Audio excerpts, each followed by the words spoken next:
I just won. If it's one-on-one single one, I think I combat, could you get might him. have a shot. I think I can get him. What can you get? That's the Tools? biggest for sure. Nothing else. No I could cats. probably kill a fish. That's I about could take it. down a shark if I had a knife.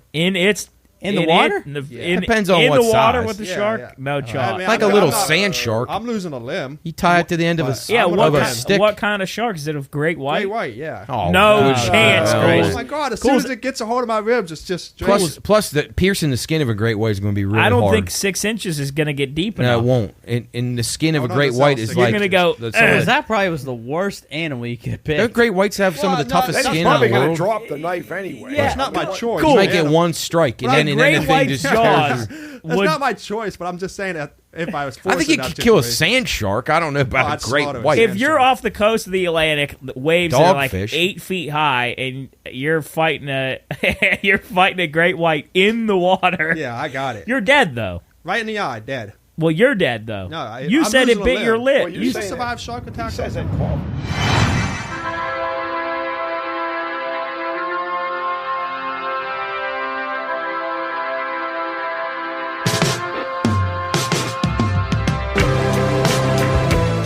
You're listening to the Pine Room Podcast, the home of sports, gambling, entertainment, and whatever the hell else has gone on this week. So pull up a seat by the fire, crack open a cold one, and make sure to get your bets in. Welcome to the Pine Room.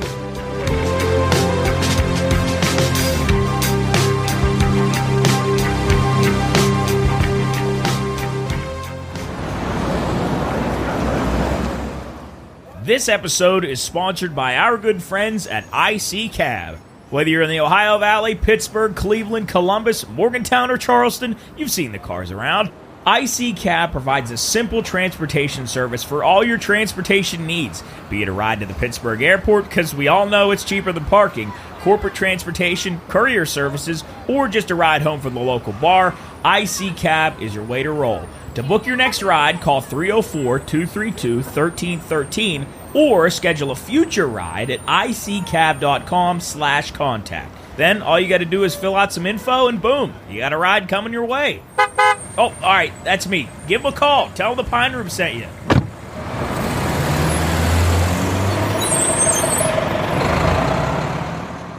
All right, hello everyone, and welcome to the Pine Room Podcast, episode 67. We're here in the studio, myself, Chris, Matt, Jarrett, and Cools. Cools is back from vacation from Colombia. And he's alive. He's alive. He's got all of his limbs, his teeth, his hair, his... My dentist today said he thought I was gonna come back with a teardrop tattoo. Did you go to the dentist today? Yep. Nice. Just Good got report? Good reports, teeth. All good. Okay, all right. Well, we're here in the studio on this lovely Tuesday afternoon. Happy Thursday to you listening right now. We're going to actually, a couple things. First off, It's not the happy second, Thursday for that guy. we got what was this? Tanzania's biggest Yeah, secrets? so Saring, his poor giraffe's getting ripped apart. Yeah, Oh, not boy. good. His neck hurts. Ooh. Talk about dark things. Brenda from Horrifying History will be in the middle third of this show. You're going to be hearing our interview with her on the Watchdog network. We got to talk to her over the radio. That's going to take the middle section of this show. You'll hear us for the first half, then for the last half, and then you're going to hear Brenda and all the stuff we talked about. We talked about Charles Manson, talked about some stuff involving him, mostly him and his past and his life and everything revolving around him, his medical history, some crazy facts about him. And then she teased some stuff at the end, so go ahead and listen to that. Give her a follow on social media. You can find her. I'm assuming if you just Google Horrifying History, you can find her. I think one of them has platform. a horrifying _history Yeah. or something like that. But yeah, you can find her anywhere. Yeah, she was super nice. Got to sit down with her. It was a blast. Talk to her about Yes, a bunch of it different was stuff. I finally got to just dig in, Yes. get my heels dirty. Is that a saying? Get your heels dirty, fingers dirty. I think you can get your heels dirty. Yeah, like If I had heels for hands, heels for hands. So welcome into the Pine Room Podcast. If you're unfamiliar who we are, you can go ahead and check us out on everything we've ever done so far. We got over 190 videos on YouTube, over 200 different things for you to watch and listen to. You can check out all the audio that we have on wherever podcasts are found. But got a lot of good stuff going on, and go ahead and give that a listen. We had a good day on radio today. We talked about a bunch of different stuff, talked about history, news, sports. Crazy stuff happened in the news. Had a lot of caller interaction. Yeah. And if you're unfamiliar with that, go ahead and listen. You can listen every Monday, Tuesdays, and Thursdays. Monday from 2 to 3, Tuesdays and Thursdays from noon to 3. Check it out on the radio. The Pine Room Podcast on you Watchdog. did a good job holding things down today. Thanks, you Chris. And Jarrett for the first 30 minutes. Yeah, we held it down for a little bit. It's funny though when I'm the one kind of helming the ship, it gets a little bit overwhelming because I'm Yeah, you need to be you horseshit your octopus. way through. I mean, you're not horseshit, but I mean, you there's really no laws in the. The one time he ended the conversation, and I thought he was going to say something else, and then he thought I was going to say something, and then that was toward the bottom of the hour. Yeah. One thing I did realize that is like as much as you have to fill the air with talking, sometimes you don't have to constantly like da da da da da da da da da da. Like if you want to take a little breath, you can. I've listened to a couple radio shows, and we do when we do like our game shows, I let you guys think and we don't have to fill that. Yeah, I mean, and people know people should be thinking along with us. Yeah. So I agree, that's the goal. That's happened before. Like I'd be driving or walking, I have headphones in, and then listening to something, and then there's like maybe like a 3-second pause, like nobody's talking. Yeah. And I used to think, I lost the connection. Yeah. My phone died or whatever. Yeah. But yeah, just I try to keep it up during like times where there's conversation, but like if the game show's going on, if we have background music, I'll let that play for a little bit. Yeah, no, it's good. The game show was good today. Different. Movie. What was it? We had movies today. We talked about the top movie quiz today. top box office movies, and these guys had to guess what we were talking about. And then the other one was we did a Would You Rather, but it wasn't. Well, we talked about what you would rather do, but there was also ability for me to see what the public chose. So, like if there was a question, you'd see the percentage of people picking them, and these guys had to figure out what the our last one. The last one was probably our best. Was would you rather have feet for hands or hands for feet? Matt said feet for hands. And I said hands for feet. So I walk like an idiot if I had hands for feet. Well, I think if I had hands for feet, then I'd just walk around like a monkey almost. Yeah. I think I'd do that. Chris, what do you do? I'd be able to like swing from tree to tree. I'd probably rather have hands for feet. That's what everybody said. Yeah, I think Matt still going the Matt other said way. if he had feet for hands, he'd have a heck of a weapon with his heels. Yeah, I could kill someone. Well, yeah. Crack an yeah. orbital Be a bone. UFC fighter. He couldn't throw a ball. I mean, You couldn't eat. You could eat on all four, like a horse. Imagine trying to type something on a computer. Well, he said if that'd he be had tough. long Type with toes. your heels. I could type. Yeah, Yeah. you'd start. I'd figure it out. You'd get Evolution, used to it. yeah. Yeah. So like I just don't know. My hands, it would be hard. Think about how hard it would be for your body to support your hands. Think about weighting. Yeah, put that them would on. tough. It's not You'd easy. have like real calloused palms. Yeah. Yeah, And probably, yeah. you'd be heels out. Heels out. Yeah. I guess it wouldn't be like that. No, not like that. Like that. Yeah, like that. Yeah. So he said Matt said he'd run on all fours. Yeah. Yeah, like if you had feet for hands, I feel like you could just swing from trees and stuff. That'd be sweet. How You many? think you'd be a better swimmer, Matt? If you had feet for hands? Your doggy paddle would be great. He might be able to go faster, yeah. I don't. Yeah, probably. People say there's webbing between our fingers, like that A little bit, like, but It's not like Water World. yeah. Anyway, that's the kind of conversation we have on the radio. Check that out. The Watchdog Network every Riveting. Monday, Tuesdays, and Thursdays. You guys, we talked about sports. Chris, you called in talking about the Pirates. Yeah. And I think last week we didn't touch on any sports. You guys want to touch on anything cool in the NFL? Running backs are getting disrespected. How do you know that? He knows. I keep he up on it. prepares for the show. He keeps up on it. Yeah, he's They going are to getting prepare. disrespected, but I mean, rightfully so. You don't really Hey, need to cool. break the bank on The it. other day, I texted him about 8 o'clock one night, and I say, give me a call real quick. He says, well, once I'm done watching NFL Network. Yeah. He No, was, you he was didn't. watching. Yeah. So, you know what? I don't want to get between him and his football knowledge. yeah. So, No. Definitely. Now you Skip Bayless is my hero. yeah. No, What about Jeez. Stephen A? he's pretty good too. No, I just was on our sheet today. I have no idea why. What do you think about your running back? I think that you don't need to pay them as much as they are demanding. I mean, if you look at, they were showing some studies of like the most recent like Super Bowl winners and the running backs and stuff. Yeah. And it's always like the cheapest running backs. Like the Chiefs won last year with a 7th-round running back. He's making the minimum. So I just don't know why you'd break the bank for one. Yeah, no question. Easily replaced. Well, yeah, and they keep those guys kind of with that franchise. Because their rookie contracts are what, for 5 years? Yeah, you get the opt. And you beat the shit out of them for 5 years, and they have 5 great years, and they're like, well, your shelf life's short. That's why every guy in pro sports should be on 1-year contract. That's how it should go. That's how it should go. 1 year? You get paid more that way. Yeah, you absolutely. get paid more that way. You get paid based on your performance. And Definitely. And when they were talking today, I in between listening to you guys, I had the radio on, and somebody proposed. They said running backs should be allowed to, after 1 year of college, they should be allowed to play in the pros, because they said they're the last position player that can get hit as hard as they want, or not as hard as they want, but from every angle. Now they're like tight ends, wide receivers. There's no fear going across the middle. Yeah, that's because what you hit them too hard, and then it's a Say always said, like, unlike a receiver, like they can fall to the ground, they can go out of bounds. A running back, you're either scoring or you're getting hit that play. Like, you're getting hit. Yeah, and a lot of times, a couple guys hold him up, and a third guy comes 10 yards away and just plows him. I hate running the ball. Yeah. Did you do that a lot? I hate running He the ball. never touched the ball. We're a pass team. You like only. flag football.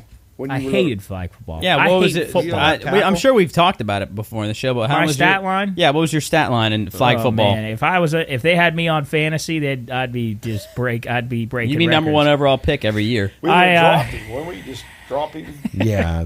Never touched the ball. Never got a flag. It was the worst thing. All I did was put my hands up. I think Derek got one. He played with the Calvert twins. The only thing I ever That's remember stupid, about that is Jeff Turner, fan of the podcast. We practiced in an absolute, could have been the worst thunderstorm to ever go through Warwood. There was lightning. You guys still practicing? Oh, we were underneath the shelter in Garden Park, and it was an absolute monsoon. Jeff Turner was your coach? He was our coach. We had spikes on in the concrete, and guys were falling. I slipped and fell. Did you guys move the picnic tables, or did they have them there then? I honestly, I think we were just running. We were running handoffs up the middle, so we didn't have to go left or right. Look back at that. That's how you get 1% better every day. Exactly. That's what makes me mad about people that get so uptight about that shit. Like I look back at that, I barely even remember any of it, let alone go, man. You remember that game we had against East Wheeling? How great was that? And the only two I remember was the one we played against in Pinto. It's the only one we beat Say. I'll hold that over him for the rest of his life. I'm still a mess it about haunts that him. psychologically. Absolutely haunts him. But Cools, how was your trip? Oh, man, it was a unique trip, to say the least. I mean, I think I'll say this. I had a blast. I'm not going to pretend like I didn't, but there was definitely some times where I was like, okay, I'm a little worried right now. Yeah, for anybody that doesn't know, he went to Columbia, one of probably the most terrifying places to go in some parts. Yeah, it was definitely. What was you were in Medellin? Was it called Medellin and Cartagena? Yeah, we went to Cartagena. Cartel territory. Yeah. Well, I mean, I went to the resort in Cartagena first, so that wasn't really that bad. But I will say, because you guys are telling me stories of how scary it is and how dangerous it is, and I'm like, oh fuck! Now I'm freaking out a little bit. And I get to Cartagena, the airport. The first thing I do is when we get off the airport, we walk out. We're trying to get an Uber and stuff, and there's the taxi drivers, the swindlers, and they're coming up to me, and he's like, "Oh, you want to ride? You want to ride?" I'm like, "No, I'm good." I ordered an Uber. He's like, "All right, well, what about this?" And he gets up close to me. He's like, "I got the pure cocaine," and I'm like, "Oh, right off the fucking airplane." Again, first thing, right off the airport, I'm getting off with coke. It is pure down there. I will say it's probably not caught with fentanyl. Your chances of ODing on that are probably pretty slim, so that's a good thing. So you got to the resort. Was that nice? The resort was nice, yeah. I wasn't really freaked out there at all. But where was the most, what were the parts where you were freaked out? I mean, obviously that. Definitely that. We went on this boat tour, so we had to Uber down downtown Cartagena, and it's a marina. When you walk across this boardwalk, and when you get out of the Uber, there's, I'm not exaggerating, hundreds of hustlers coming up, swarming you, trying to sell you hats, bottles, and stuff. So I'm wearing my backpack. I literally put it on my chest because there's so many. You have. I would say if you leave something in the back, good God. Yeah, those. I'm not exaggerating, hundreds of them with water bottles, hats, whatever the hell they're selling, just coming up to you. They're not just walking up to you asking. They're grabbing your arm, hey, you want this? You want this? And you have to tell them no.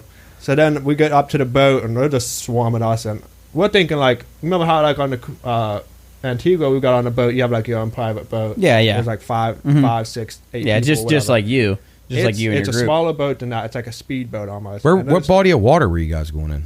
In one of those bays that's off the coast of the... I couldn't tell you, to be honest with you. It was in Cartagena? Yeah. Okay. And because that's to the north, so it'd be Atlantic Ocean or the Bay probably. So yeah, I guess it'd be in there. better But there's shot like a probably it's probably be called a bay, I would think. But we get on that boat, and there's probably 30 of us on that boat. Like, you're all sitting, like, shoulder to shoulder. I got jeez. this backpack. See those things on sink my chest. in I'm Africa fucking all the time. terrified. That doesn't sound appealing to me at all. It ended up being fun because, like, the drivers are coming around, they're pouring shots in your mouth, you're having fun, like. But then here's another different part where I was scared. We go up to, like, this tiki hut in the middle of the ocean. They got, like, wooden planks so people sit on, like, they're selling drinks and stuff. And this guy's, like, paddling around on, like, on this, what you call it, like a canoe, like a kayak or canoe. And inside the canoe, he has, like, all these wooden carved, like, elephants or whatever it is. And he comes up and he's like, hey, like, you want to buy this? And I said, no. He lifts one up and says, what about this? It's cocaine underneath there. And I'm like, Jesus, dude. Oh, my God. I bet every person down there sells it. I mean, it's everywhere. It's everywhere. Mm-hmm. We had one guy at the beach, and he's walking around. This didn't happen to me. It happened to Spencer. And I guess he was, like, saying, hey, like, you want to take her inside? He's like, selling this prostitution, like, I'm sure, is real good down there. Yeah. So it was fun. Like, if you're looking for trouble there, you can definitely just find a totally different place it's compared to completely anything different. you're used to. Yeah. I was constantly looking over my shoulder. I can that's imagine. good, I would have had a hard time getting some sleep. Well, Was the second city, what was it, Medellin. Yeah. Was it nicer than Cartagena? Yeah, because it was more like city life. Yeah, Yeah. because there is. I actually work with some people that live in Medellin that I deal with. And I mean, their area where they live is all right. But I mean, then again, when you're from there, it's probably a little bit easier to blend in. Yeah, if you're like American and I mean, obviously, Caucasian, you stick out a little bit more than down there. And the they locals all speak Spanish. Right. All the menus are in Spanish. I'm having to Google Translate and point at the menu. Like it's different. It's completely different. The food was great, though. I'll say that. Yeah. what was your favorite meal? The last night we went to a place called Sushi Market, and it was unbelievable. There was sushi and because it's a city. Like it's no. Yeah, no, it reminded me and of they Seattle. probably they can get fresh fish. Oh, really? I mean, they're right down. There's very Seattle close is a to the shithole. So It was like comparable. a dirty city. Anywhere near the water, that's a good place to eat food. oh shoot, what was I going to say? Chris, you did you have any trips this weekend that rivaled Colombia? Jeez. No. Travel hasn't been much of nothing too exciting. You didn't go down to War, West Virginia, like Roy C? Roy C was in War today or yesterday. Jeez, how far south is War? I don't know. I think War's way down. Does the War have 2 R's? No, I think just one. one. I think just Okay. one War. There's some really interesting cities in there's a town in West Virginia that has a population of 0. And how many of those are like there's unincorporated? Yeah, it was like an old mining town, No and I forget business what the hell it's called. Shit, What the? It's got it's like a human name, I believe. Kevin. I remember what I was going to say. I'm when you come off to those swindlers and like most of them are not Caucasians. I mean, they're the people of wherever you're going to. The locals. Yeah. And I found that a lot of those guys are not short, but like they're average height. I'm like when we were on the corner in Nassau, I felt like such a sore thumb. I'm this big white dude, pale as a ghost, and I have long hair, and I'm like just standing around. I got a beer shirt on. I felt and like if you're in that situation, you're almost a target. Like you're a target for people that stick out. Like, and I don't look like the smartest guy ever, so I'm just kind of this big brute, like walking through the area. But that's the one thing that really turns me off about going to places like that is I don't do good with those people. I don't like it either. What do you think that the first natives, when the colonials guys came into the colonies, like just along the coast of the Atlantic Ocean, what do you think they felt like? The natives. Do you think they were first time they saw a white man? Do you think they were aggressive or curious? Probably a little scared. I mean, then maybe aggressive if they thought you were threatening, but that would be terrifying to think about. Yeah, I mean, the first time I I listened to Remember, a podcast. there's no pictures. Like at least you don't Cooley's know. going down there. He kind of knows what he's going to see to some degree. And Job, they have seen pictures of guys like you before. But like, if you've never seen anybody else that looked totally different than you, and the first time you ever laid eyes on them, that would be like an a little alien. alarm. That's like those tribes in the Amazon that have absolutely zero contact with. Never. Yeah, I heard a story of a guy that they were going down a fucking river in a boat and they just came out and fucking killed this dude just like instantly.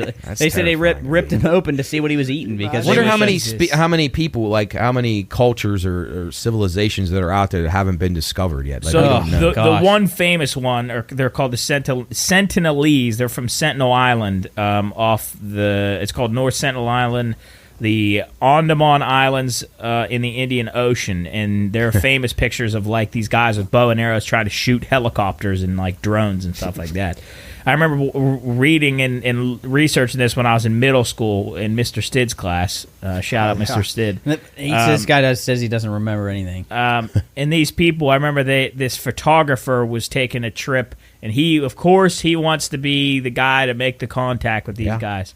So they take him off the boat. And he's like, they're kind of, well, first off, they warn him, they fire arrows at the ship. He's out in the water, at the boat. Yep. One guy gets an arrow in the leg, and they have to retreat. Then they come out again. To get away. They come out again. Yep. They take the guy on the island, and he's okay, he's having fun, and then I think they ate him. Guy. And then they ate him. They cut him open and ate him. Yeah, these did experiments on him. I think that, to me, and I was listening to a guy on a podcast telling about how he did like a 3-week trip in the Amazon by himself, and the guy asked him, he said, what's the most terrifying animal in the Amazon? He said humans. He said that to me, that just give me chills right now. That absolutely horrifies me. Like if I had to be like, it would be millions and millions of dollars for me to go to the Amazon and like go try to contact one of these. Well, I probably would die anyway, but just that absolutely horrifies so many me. things could kill you. Bug bites. I mean, any type of spider bite. Now in Florida, malaria is down there, so that's great. Yeah.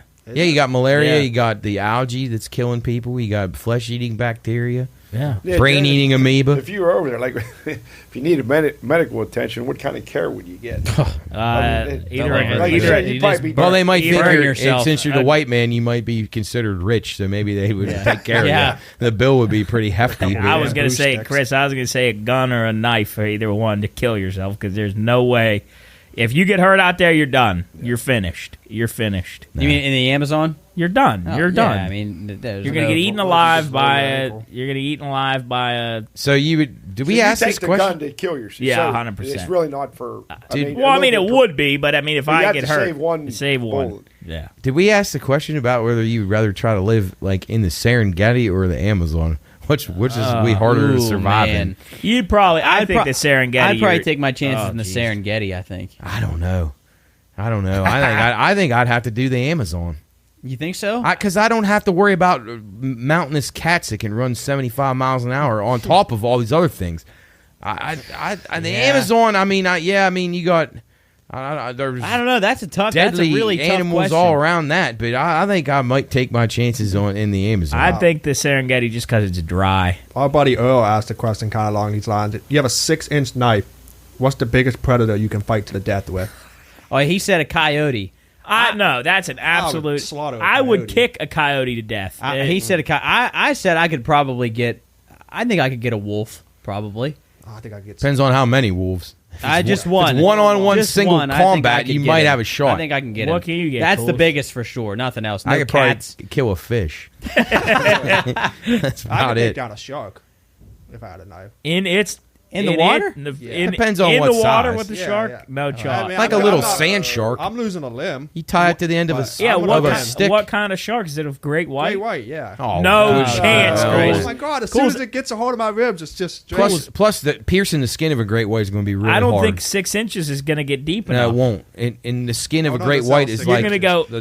That probably was the worst animal you could pick. Don't great whites have some of the toughest skin in the world? Probably going to drop the knife anyway. Yeah, it's not my choice. You might get one strike, and then and great then the thing white just jaws That's would. not my choice, but I'm just saying that if I was forced I think in you that could kill a situation- sand shark. I don't know about I'd a great slaughter a white. sand If you're shark. off the coast of the Atlantic, the waves are like Dogfish. 8 feet high, and you're fighting a great white in the water. Yeah, I got it. You're dead though. Right in the eye, dead. Well, you're dead though. No, you I'm said it losing a bit your limb. lip. Well, you're You saying survive that- shark He attacks says all that the time. confidently.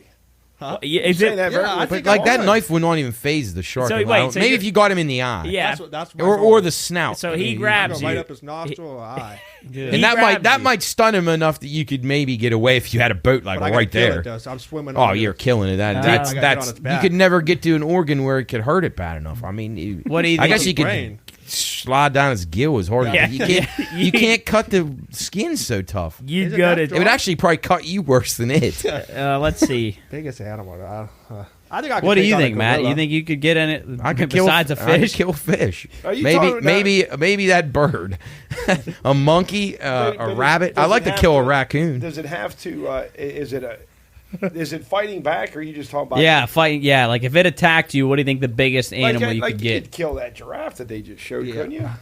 I think Well, I could get a hippo. Remember I don't they think- were fighting and they were. I don't know where a giraffe's like main artery is, but if you could, you'd be tough to get up to his neck. Yeah. But if you got him under the gut, I bet you Well, probably well, could, Chris. I'd So run But, underneath hey, it. what that's a would- good technicality. What would George say? You get him tall, the big guy. What do Yeah, you do? right, work on You the knee. Work on the knee. You get on the him knee. down. Yeah. Yeah, I but don't know then how it, you're gonna it- But if it- he gets one whip of his, do they have tails? yeah, well, no, I Yeah. well, he Or his legs he even, kicks just Remember you. kick though, you. we were You'd have to watching get- that one video and they were swinging their necks. Yeah, Yeah. You'd have to be like Just Luke fighting. Skywalker in Empire Strikes Back Yeah. and shoot that thing up onto his, Yeah. get a little propel you up and Oh, then yeah, slice yeah. it open. Cools, I Certainly hope. hate to burst your bubble here, but although sharks appear smooth and sleek as they glide Oh, through yeah. the water, they are covered in hard armor. Yeah. Okay, but how hard? The great right thrashing will like Cool, tear forget your about it. flesh Cools apart. would It's not be gonna work. he'd be in the jaws and he'd have his knife and he'd go, "This is my point," and he'd go to Hey, stab and the speak- knife would just break. Like Shark Week, The I last think thing starts you- this week. I wonder if they're going to try. Oh, is that. it this week? I think it used to be later in the We summer, skin but I thought I sharks, said it don't was. they? Like they cut sharks open for. Yeah, they- I can definitely cut a shark. Well, yeah, maybe They dead do, ones. but What they did you got- say? The last thing. It just you would see his arm Like on a face hook. with You can hook a shark. with a knife, and then the shark just pulls him, and we never see him. I'd Cools, saw it. I can't believe you picked a great one. Well, I might be able to kill one of those whales that we read about on the show today. Oh, They- those pilot yeah, whales. yeah, those pilot 'cause- whales. well, if you could catch it, you definitely could. Because those people were killing them with hooks. and Let's stuff. see. All right, I'll list off some animals. You guys tell me if you think you got them with a Bald a knife. eagle, no chance. I would never want to Cut kill that thing's that. wings. No, I know, but Yeah. they would kill you. They'd God. peck Yeah. your fucking eyes out so quick. Yeah, no wonder they're the state, the federal bird of the United States. You don't think you could kill a bald eagle? Nah, I'd slaughter it. With a knife? Yeah. I mean, I don't know. That would be very tough. If Those it things- got in tight and got you, you're done. Oh yeah. So your only shot is to strike it like an arm's length before you realize the sense of alertness to those bald eagles. I've watched those things hunt before. We used to have some at the beach. It is incredible how they sit there and he'll stalk you and watch you. So sneaking up on one of those would be And really tough. if it was like plummeting full speed and just went full speed, it'd knock you you out. should see him dive for fish. if it- I mean, if it's it died literally. by It's knife. I don't know what the miles per hour would be, but I would guess like 40 to 50 miles an hour. They're diving into the water and they're picking and they're not picking out like a little goldfish. They're taking like Like a- a half a fucking like a trout. tuna or You know what? probably a not to go on marlin if another they wanted just to. off again. You see a marlin? It blows my mind. How do the birds see the fish in the water? I don't know. Well, I I don't mean, get Their they have senses. walls. I didn't realize their eyesight, but it must be something with their Well, sensory. There's that stereotype, like eyes of a hawk. Birds have pretty good They must eyesight, I be, think. yeah. I mean, they're cheating. All right, here you go. Lion, too. yes or no? Yes. No chance. A lion? Fuck no. No Hell fucking Actually, no. anything Bro. with claws, I'm gonna struggle. No, any big cat? No, I don't think. No, I mean, this lion would have had to been born 3 hours ago. I might have been shocked. I mean, that's probably about all. It would Yeah. swipe the knife out of my hand and it bite me in the face. If And you, I- you even think I see have a those baby shot, lions playing with each other, it scares me. Yeah, They're yeah. If you dangerous. run a simulation, all right, I get it Wolf. at least 1 out of 10. I think Wolf is the Wolf best. one-on-one- I think Wolf the biggest one I could get. Maybe I think, because if he jumps on you, you have a shot of getting him in the Yes. heart, and you could kill him. and they don't. Their claws aren't really. right. They But don't but really, if he comes with a friend, you're done. I think you got yeah, no chance. I think that's the biggest Uh, one I could get. One-on-one. one-on-one, Yes. combat. One-on-one. One-on-one in the combat. cage. Coyote's a given. I could. Yeah, Well, they're small. They're like dog Coyote, size. So you definitely. could probably fend off a coyote. I would kick a coyote so What do you hard. think about hippos? Done. Oh, hell no. 0%. Hey, Zero. Jub, you say that like you have some animosity toward the coyote. Well, because they're Yeah, little they kill assholes. dogs. They're little fuckheads. The ones They around think- here. They think they're tough and they yip and they need their little friends. To They're like kill everybody. MS-13. Oh, they're coming tough here. in groups. They're Look at that. tough. in I might groups. be able to kill that monkey. That You was put on one there. by itself, you could Right. literally you could probably rip it in half. Here's another one. Tiger finished. No fish chance. shot, no 0%. Nobody in the cat One family. out of 10. Yeah, no cats. Orca. No No, fucking no, chance. no. They're more predatory than sharks. it would grab me and flip me 50 feet in the air. Those orcas, we read about them. We've done them on the show. They're the most dangerous animal in the sea. Like, you ever seen them grab a seal and whip it like? Oh, Yeah. they fire them It'd land like on he's top of the tossing a building. baseball. Yeah, It would land on top of the studio roof. yeah, it would. Those things are so I powerful. can see him just getting flipped up in the air. I'd look like a. And they don't have like Their limbs just. yeah. those killer whales. They're like kind of loose cannons in the head. Like they're ramming boats and stuff. Well, I mean, and they don't get scared. Like those. I think any animal that's kept in captivity like them in those tanks in SeaWorld, I think is horrible. Yeah. But like I've seen videos of them taking that trainer and just going straight Oh, down yeah. just Oh, because they Give Yeah. them a knife. I Just- bet they get out of it. no shot, zero chance. Great white shark. Cooley says yes. It's impossible. No. Komodo yes to dragon, that, yeah. Yeah, I could get a Well, Komodo. they're not. I don't think they're that fleet of foot. Well, Yeah. but if he gets a bite in you, you're gonna get infected. yeah, and aren't they? die. Don't they have yeah, like they're poison. Yeah. Well, I think it's like their saliva is like the most bacterial ridden. Yeah, it would be the infection you would get from it would be horrible. We'll do You'd a have couple to more have here. armor on. Leopard. No. Nope.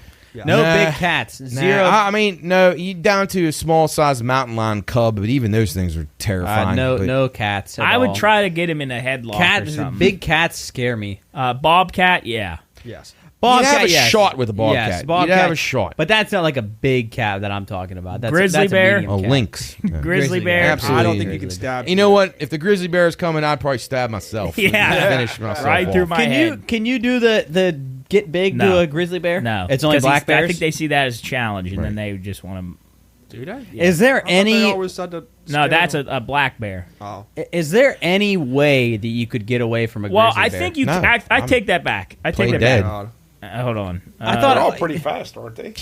like They can- real fast. Yeah. so I they don't can know. catch You can't No, I climb mean, a if there's tree. Climb Their trees. swing, like the radius, I mean, they can they're- swing their arm and hit you. and There's it's like nothing that they can't do, really. But then It says sometimes they can you see swim, their they paws can- and the claws on them. It says- It's as big as my head. Rip your face off. Direct punches and kicks at the bear's face. Use any weapon like rocks, branches, or bear spray. If a grizzly/brown bear charges at you, play dead. Yeah. In all caps. Do not fight back. Cover your head and neck with your hands and arms. It's your only chance. So otherwise, you just cower. and then he die. might step on you, and it might not Yeah. matter Oh, anyway. my God. There's another animal I could kill there. I just saw a turtle. I might have a shot against him. Turtle soup. Not Like that Tim would be turtle chanting. King Cobra. Yeah.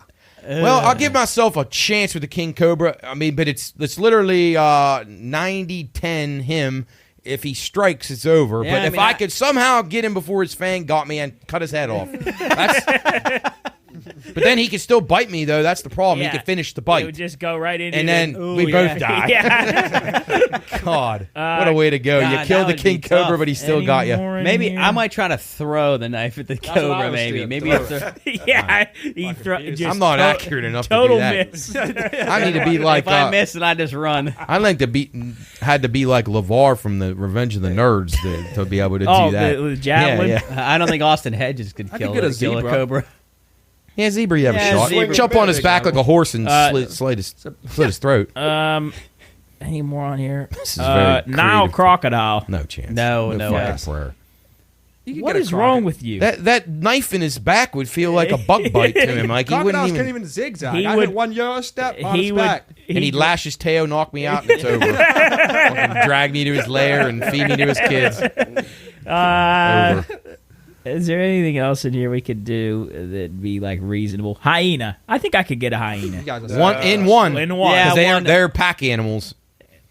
I think I. Yeah, I could Yeah, get one. I one I don't know. That hyena in Lion King was pretty nasty fucker. I don't even think I need a knife What to were get their? a hyena. Did they have names? Those I think they hyenas? did. Yeah, Ed. Was it Ed? One of them No, was Scar Ed. was the bad line, right? Yeah, Scar. And then- Ed was the one with the eyes that went the wrong way. That was Ed. Oh yeah, Ed. But And, you could kill one of them. I mean, I get. Wildebeest. Yeah, because if you can get up on him, you can. They don't- You can they don't- Is cut that a his- 6-inch knife? That feels big. Yeah, that's like a jump. about Like right. a Yeah. What size? Oh. it's half a foot. What size knife was Rambo? That's a foot. That's got to No, be a definitely foot. 6 inch. No. Don't undersell. I think Well, that's here, a little- let's one 6 from inches here. of meat Well, packing. Yeah. on this one. I could two, kill that. three, Baby 4, zebra. 5. Yeah, It's zebra. about the size of my That's my a blade laptop right- screen. Yeah. Is My! the, I'm definitely killing a is great the white. blade is the laptop screen. I So, think like, you from could. that- about that. Now that I see that 6 range. inch, I was What do you think thinking it it was was like a butter like. knife? I was thinking it was like that. I thought. No, still ain't killing the shark. With Yeah, that. I mean, I don't think you're killing it, but I'm going like. Man, Earl really sparked a, Yeah, there a you heavy go. call. Thank you, good, Earl. good stuff. discussion. good stuff. Great time Earl. for us to Yeah. break. Huh? Good Yeah. stuff for a It's break. starting to get hot in here. Hey, again. send us on social media what you think you could take out with it, Yeah. or for all Or other topics yeah, like that. yeah. Yes. Yeah, we should start doing that more. Anyway, we're going to take a quick break, and you're going to listen to Brenda from Horrifying History. You're going to hear her from the radio.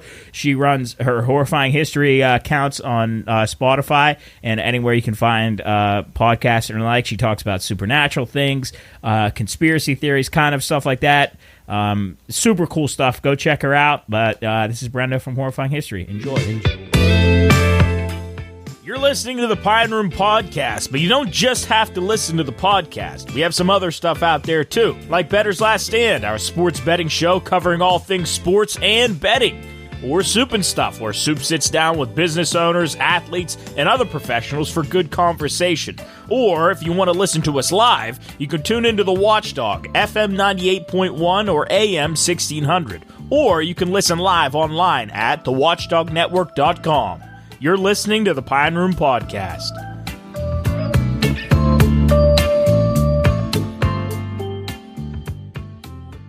Thank you so much for joining us.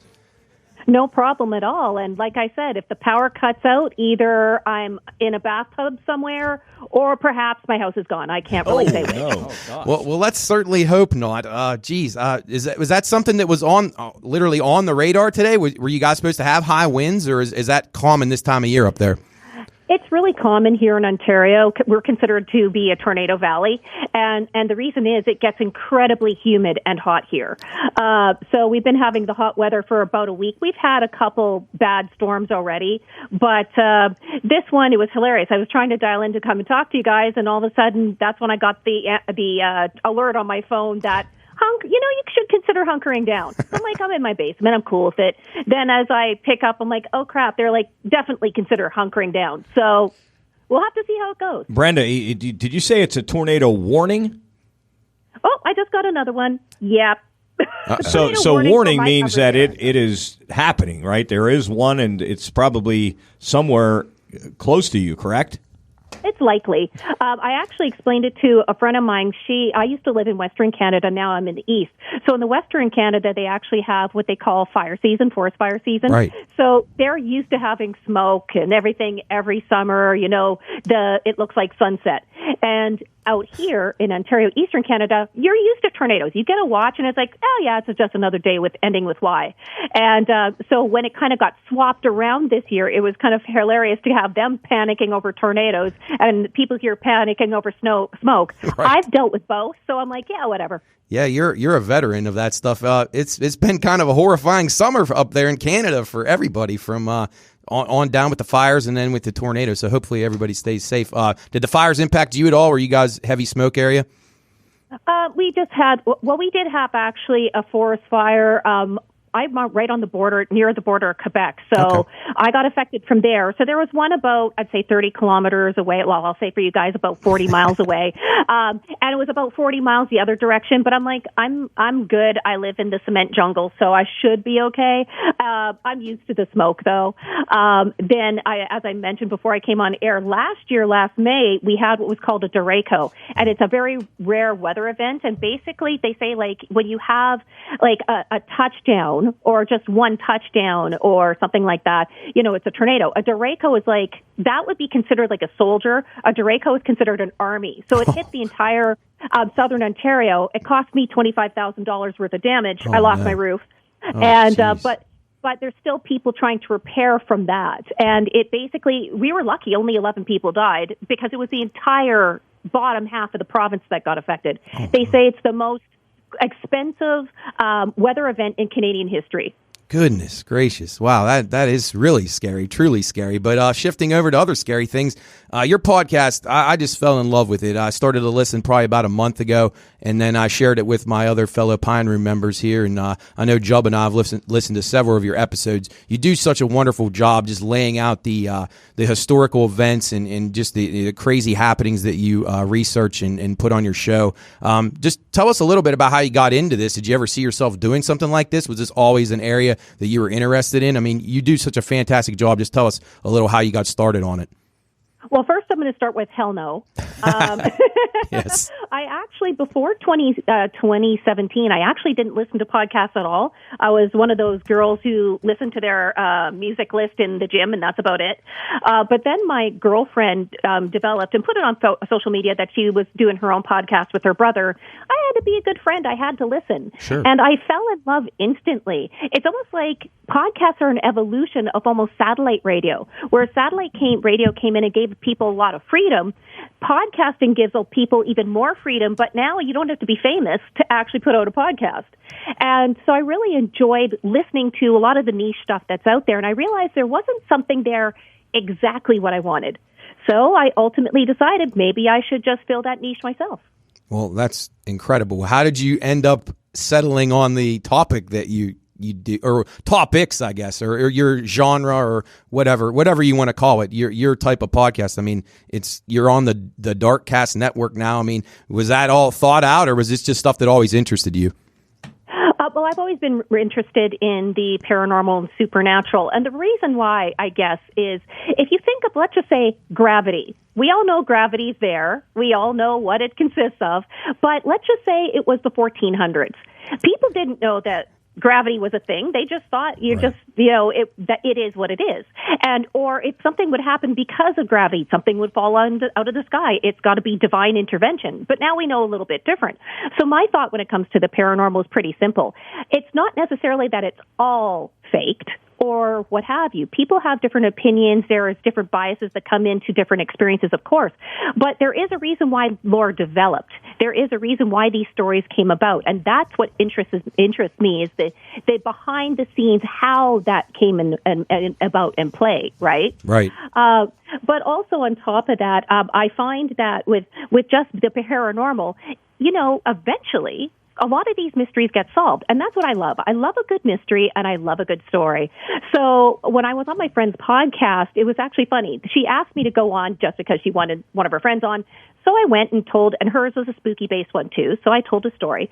And her brother was a co-host, and he said to me, as soon as he got off the air, he goes, I could listen to you forever. Firstly, you've got like a kindergarten teacher voice.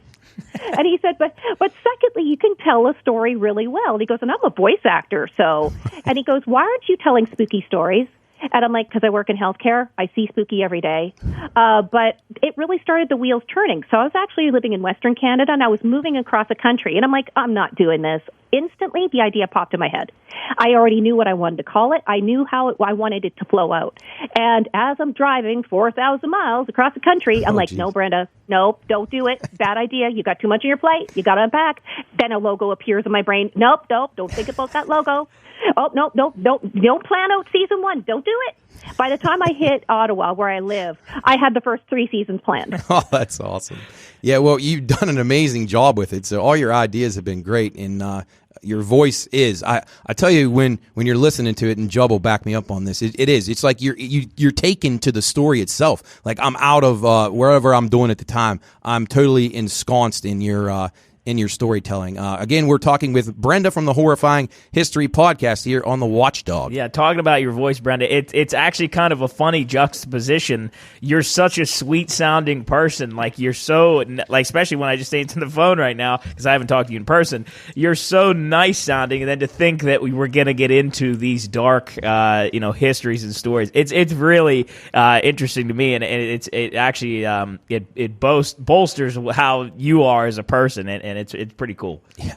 Well, that's actually one of the comments that I get the most is the fact that I have this kindergarten soothing teacher voice, yet I tell the absolutely worst stories that you can imagine. Yeah, and when Matt first told me about this and he shared it with me, I was like, oh, I know exactly what I'm going to get into. It's going to be like a guy talking real deep and real quiet and about these stories. And then I hear you, and you're like, I want you to tell me more outside of stories like this. You have a really interesting niche way about going about these stories, and it's awesome. It's very cool. That's well said, Job. I think you're very unique, Brendan, the way you just lay out all the information. I just found it incredibly easy to follow, and we're history people anyway. We enjoy it. We have history segments on our shows regularly, but just the way you just lay everything out, it's just such a great flow, and you should be commended for what you came up with.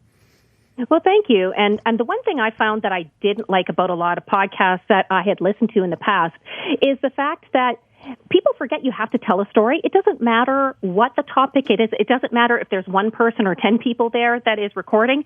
Still, ultimately, people are there to hear a story. Even if it's a news story, It's still a story. So you actually have to do a build-up. Then you have to get to the apex, and then you have to close it down. And with mine, it's usually in a horrible way. But the point of it is, but you still are telling a story. And that's what I find a lot of people forget. Yes, no doubt about it. Now, the research that you must put into these topics, tell us a little bit about that, how that all goes down. I've heard you mention a lady on there that must help you a little bit. You do such a great job getting the facts laid out and so thorough. How does that preparation go about? Well, the thing is, as I mentioned before, I worked in healthcare. I used to work frontline healthcare, and you can only do that so long. And respect all to the doctors, nurses, and healthcare workers that are out there. You see a lot of bad stuff. You adapt to a lot of bad stuff. And but I found with time, I needed a change, as everybody does with time working in healthcare. You can't see bad all the time. So I decided to actually branch out and stay in healthcare, but do something different. So I became an analyst. Oh. And let me tell you, because I was very much a researcher to begin with. I actually was part of a paranormal group previously, and I was in charge of their research. Add on top of that, I love genealogy and stuff like that. So therefore, I had the ability. And I found because I'm a great researcher, it made a podcast incredibly easy to do. And I absolutely, like, I'll be sitting there, put a movie on TV, and I'm supposed to be watching it, but I'm on my iPad still looking spooky stuff up. I don't take a break. That's very obvious if you listen to the podcast. Definitely. Hey, Brenda, do you have a favorite story out of all the ones you've done? Do you have one that's like your favorite or one that you enjoyed the most?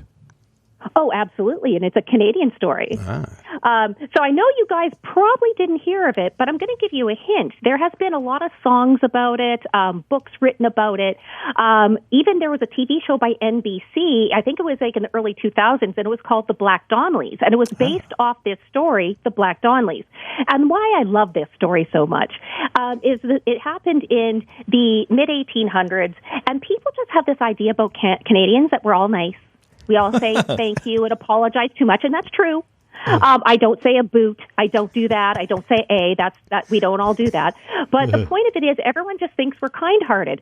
And this story about the Black Donnellys, honestly, it is one of the worst stories you're ever going to hear. Basically, in a summation, a town decides to kill off a family, and in a night, they annihilate a family in different locations. And that's why I love it. It's because, you know what? We do have a good reputation, but we're not all nice.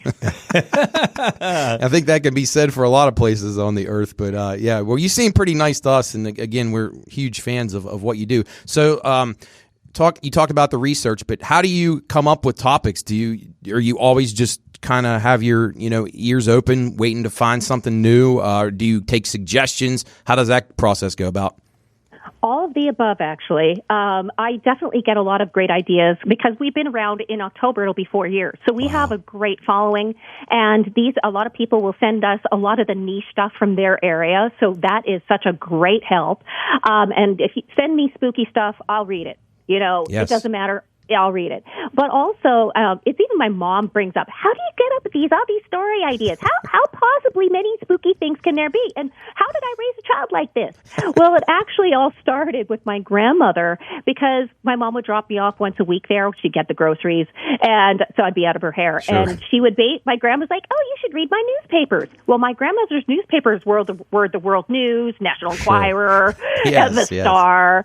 And that's where I I remember seeing the cover of when it had their version of an alien on the World News, black and white. And it's like, alien, Elvis alive as a dairy farmer in Michigan and hanging out with aliens. And I'm like, how can that even be?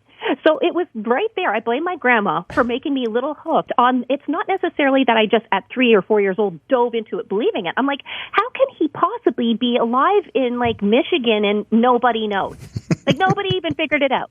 Well, I was kind of skeptical from second one. Right. Hey, Brenda, tell us, and now you do the podcast, obviously, but tell us a little bit about your TV watching and your movie watching. Do you get away from this this genre when you're watching TV or going to movies, or do you sort of stay on the same track with those kind of things? Okay. I have been told by a friend of mine, and I didn't know this. This was a couple years ago. And when I was we're talking about cartoons we watched as a kid, and he's like, so you watched all male cartoons? I'm like, what? There's male cartoons? I didn't know there was gender attached to a cartoon. And he goes, well, no, typical girls will watch like Strawberry Shortcake and the Smurfs. I was like Spider-Man, Thor, Superman. I loved everything that was action-based. So bring me a Michael Bay movie, I'm in. Yeah. The more explosions, the better. Yeah. I'm not. I can't do chick flicks. I just can't. Sorry, I can't sit through those. A good comedy is good, but if I have the chance, I'm popping in right now. I'm popping it right in the horror movie for sure. I love American Horror Story, but I have to kind of watch them when my husband's not around because he's kind of like, yeah, no, that's not my bag. But my go-to guilty vice, I must admit, is not horror. It's reality TV. And there's one very good reason why. If you watch one reality TV show, you realize how good your life is. Right. Yeah. That's What's your if you were to should I go what you're watching now or your favorite? Let's do both. What's your reality TV now and your favorite? Okay, so I don't think there's anybody who is out there right now who hasn't watched Vanderpump Rules with all that and who's not addicted to Vanderpump Rules right now. We'll take your word for it. I need to go to LA and just skulk them for a while to see what's really happening, who's really sleeping with who. I just need to know. Oh yeah. How about things like series like Silo and From and The Last of Us? That kind of genre. Do you enjoy those? Yes, I do. But my big go-tos are, like I said, reality TV. I tend to go a little on the dark side, but I also love historical-based stuff like Outlander. Yes, Firstly, really good. Let's just be clear about Outlander. It's not as much about the stories as it's about the nakedness and the hotness. Yes. Wow, our kind of girl here, guys. I was actually talking about this the other day because I got my girlfriend hooked on VPR, and her husband was like, "Oh, this is the worst show." That was 2 episodes in. Then now he's hooked. And he's like, I'm missing my favorite show, Outlander. And I said, you know what? I'm going to tell you what's going to happen the next season, just so you don't have to worry. Claire is going to go missing. Jamie's going to have to rescue her. Jamie's going to get beaten up by someone, almost dead. And then they're going to have sex. That is what's going to happen. You should write for the show. You already know it. Yeah, that's perfect. And he's like, yeah, you're kind of right. I think I can catch up in VPR for a while. Does your husband watch the reality shows with you? Oh, yes. Okay. Yes. He is totally hooked. The one that he's the one that has been pressuring our friends this year to go in to do VPR. Oh, wow. All right. The guy that didn't want to, our friend, he was saying to him, you got to do it. Once you do it, you're going to be addicted. And then they went out biking. They stopped in yesterday. And he goes, so what are you guys doing later? He drops his head. He goes, I'm watching Vanderpump Rules. Guys, what season? I'm like, where are we at? Who is sleeping with who? Because they all sleep with each other. So who's sleeping with who and which character right now? And then they told me, I'm like, oh, I remember the days where Lala was just annoying. Yeah. Now, going the other way, getting off of that topic, being a Canadian, do you enjoy sports? Yeah, of course. Well, obviously hockey. You realize when we come out of the womb, we have skates on. Right. So It's actually when you come and immigrate in, that's part of the immigration test. You have to actually know how to play hockey and skate. I like it. Who do you, the Canadiens, the Leafs? Who is it? Maybe the Flames. You were out west for a while. Well, it's interesting of the ones you named because, as you guys would know, hockey rivalry is pretty big out here. Yes. And so my husband, he was born and raised in Montreal, so he's a Canadiens fan. Boo. I refuse to cheer for Toronto. Oh, They I'm suck. with you there. They suck. But you hit the nail on the head. I'm a Flames fan. All right. And here's the why. Because I used to be an Oilers fan when Wayne Gretzky was there. When they had the dream team, when they were actually winning something. Right. And then the owner went and sold out because he was going out of business with his hot dog plant. Right. So the city tried to actually buy the team, and he wouldn't let it happen. So I'm like, just on morality, okay, I was like 7. Morality, I cannot cheer for these guys anymore, and I'll take Calgary Flames. Then they got the coolest jersey, like, in the whole league. Yes. So, of course, I'm going to go with them. No doubt about it. Wow, that's crazy. You switched from Edmonton to Calgary. There's probably not many people that did that. But although back then, maybe they were all pissed off, and they had a reason to be. Most of them did. Yeah, well, that's acceptable because, when you trade Wayne Gretzky, there's really no coming back from that. So hopefully the Oilers stay cursed. I'm not much a fan of them either. We're talking with Brenda here from Horrifying History here on the Watchdog. Brenda, let me ask you, you have some really interesting and creative sponsors that you've got on board on your show. How do you go about getting those? And is that something that the Darkcast Network helps out with? How's that all happen? Actually, sponsorships I originally was finding myself. Again, that's what happens when you're in a small indie podcast. Sure. But when you get we know the feeling. Yeah, you know. But then eventually what happened is with time and I switched providers, when I got to a certain amount of downloads, they started doing that piece for me. And oh my God, did it save time. Yeah. But the one thing I love about the provider I go with is they allow me to pick and choose. And there's certain things that I will and will not, as you guys are the same, Sure. they will or will not advertise. But I also like to do things that people are not necessarily going to hear of everywhere else. Right? Yeah. Something that's vastly different.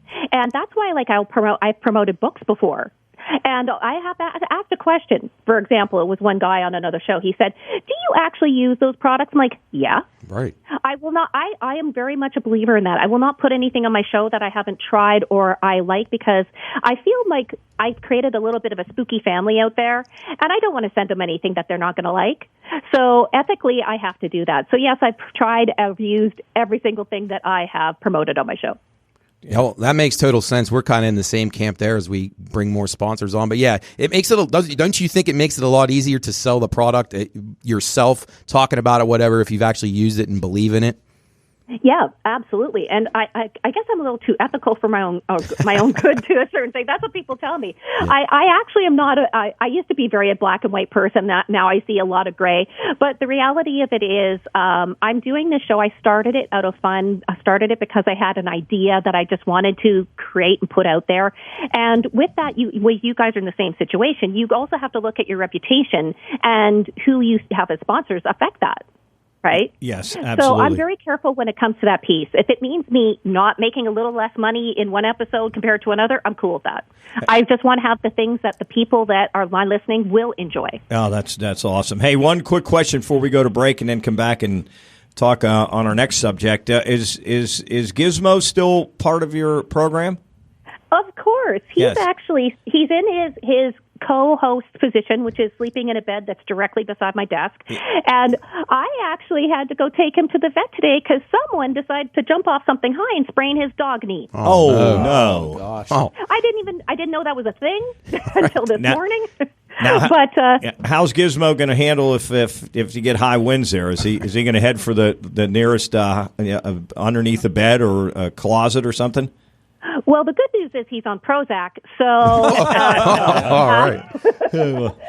But he used to be severely having anxiety when it came to storms, things like this. It would take he would work up about an hour before, and it would be about 4 to 5 hours after the storm. And he also had anxiety with other things, so the vet suggested putting him on a low dose of the Prozac. That stuff is a blessing in a bottle. Yeah, isn't it amazing though? I said dogs are the best weather person's going on because the sky might be blue, but they can tell when a thunderstorm's on the way. And I would always tell my wife, hey, we better batten down the hatches because our dog is like headed for the basement even before the storm was there. So Gizmo must be a good weather person for you too. Very good, but not today because the vet gave him a shot for pain. Ignoring it off ever since. Well, I hope his Gizmo's radar's okay. down. Yeah, I hope he's okay. All right, Brenda, we're going to take a quick break here on the PRP on the Watchdog. We're going to be coming back with you here, talk some Manson family in the summer of '69. Stay with us here on the Watchdog as we talk to Brenda from Horrifying History on the Pine Room Podcast. All right, welcome back in. It's the PRP here on the Watchdog, talking with Brenda from Horrifying History. You can follow her on Twitter at HorrifyingHist1, and then on Instagram, it's Horrifying_History. So be sure and check out all her incredible work. This thing that you had last week, Brenda, or maybe this week, I guess, with the meat thing, the Zambian meat website is just quite incredible, mind-blowing stuff. So I urge all of our listeners to give it a listen. It's definitely worth your time. Going to shift gears a little bit. We talked about you, got to find out how you got into this incredible thing that you're running here, this awesome podcast that has made so many of us happy.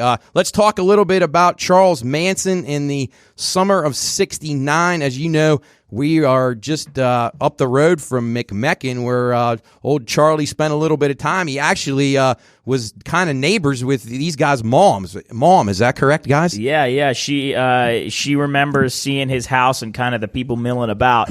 And I remember, I could be wrong on this, but I remember it was like, stay away. Like, this is not a house we want to be around. Even years down the road when Charles was long gone. Yeah. But Brenda, tell our listeners a little bit about what you found out about Charles Manson when you were doing this research for the summer of '69. I know a lot of people in this area followed him and just his ongoings throughout history.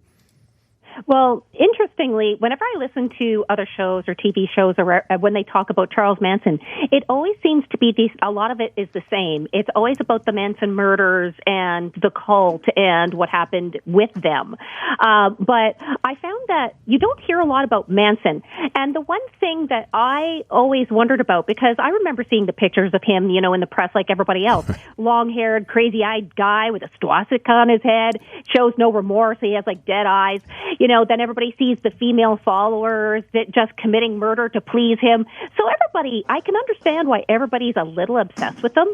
But my question wasn't about the murders or what happened. It was the fact that when you're born, you're not a murderer. Nobody is.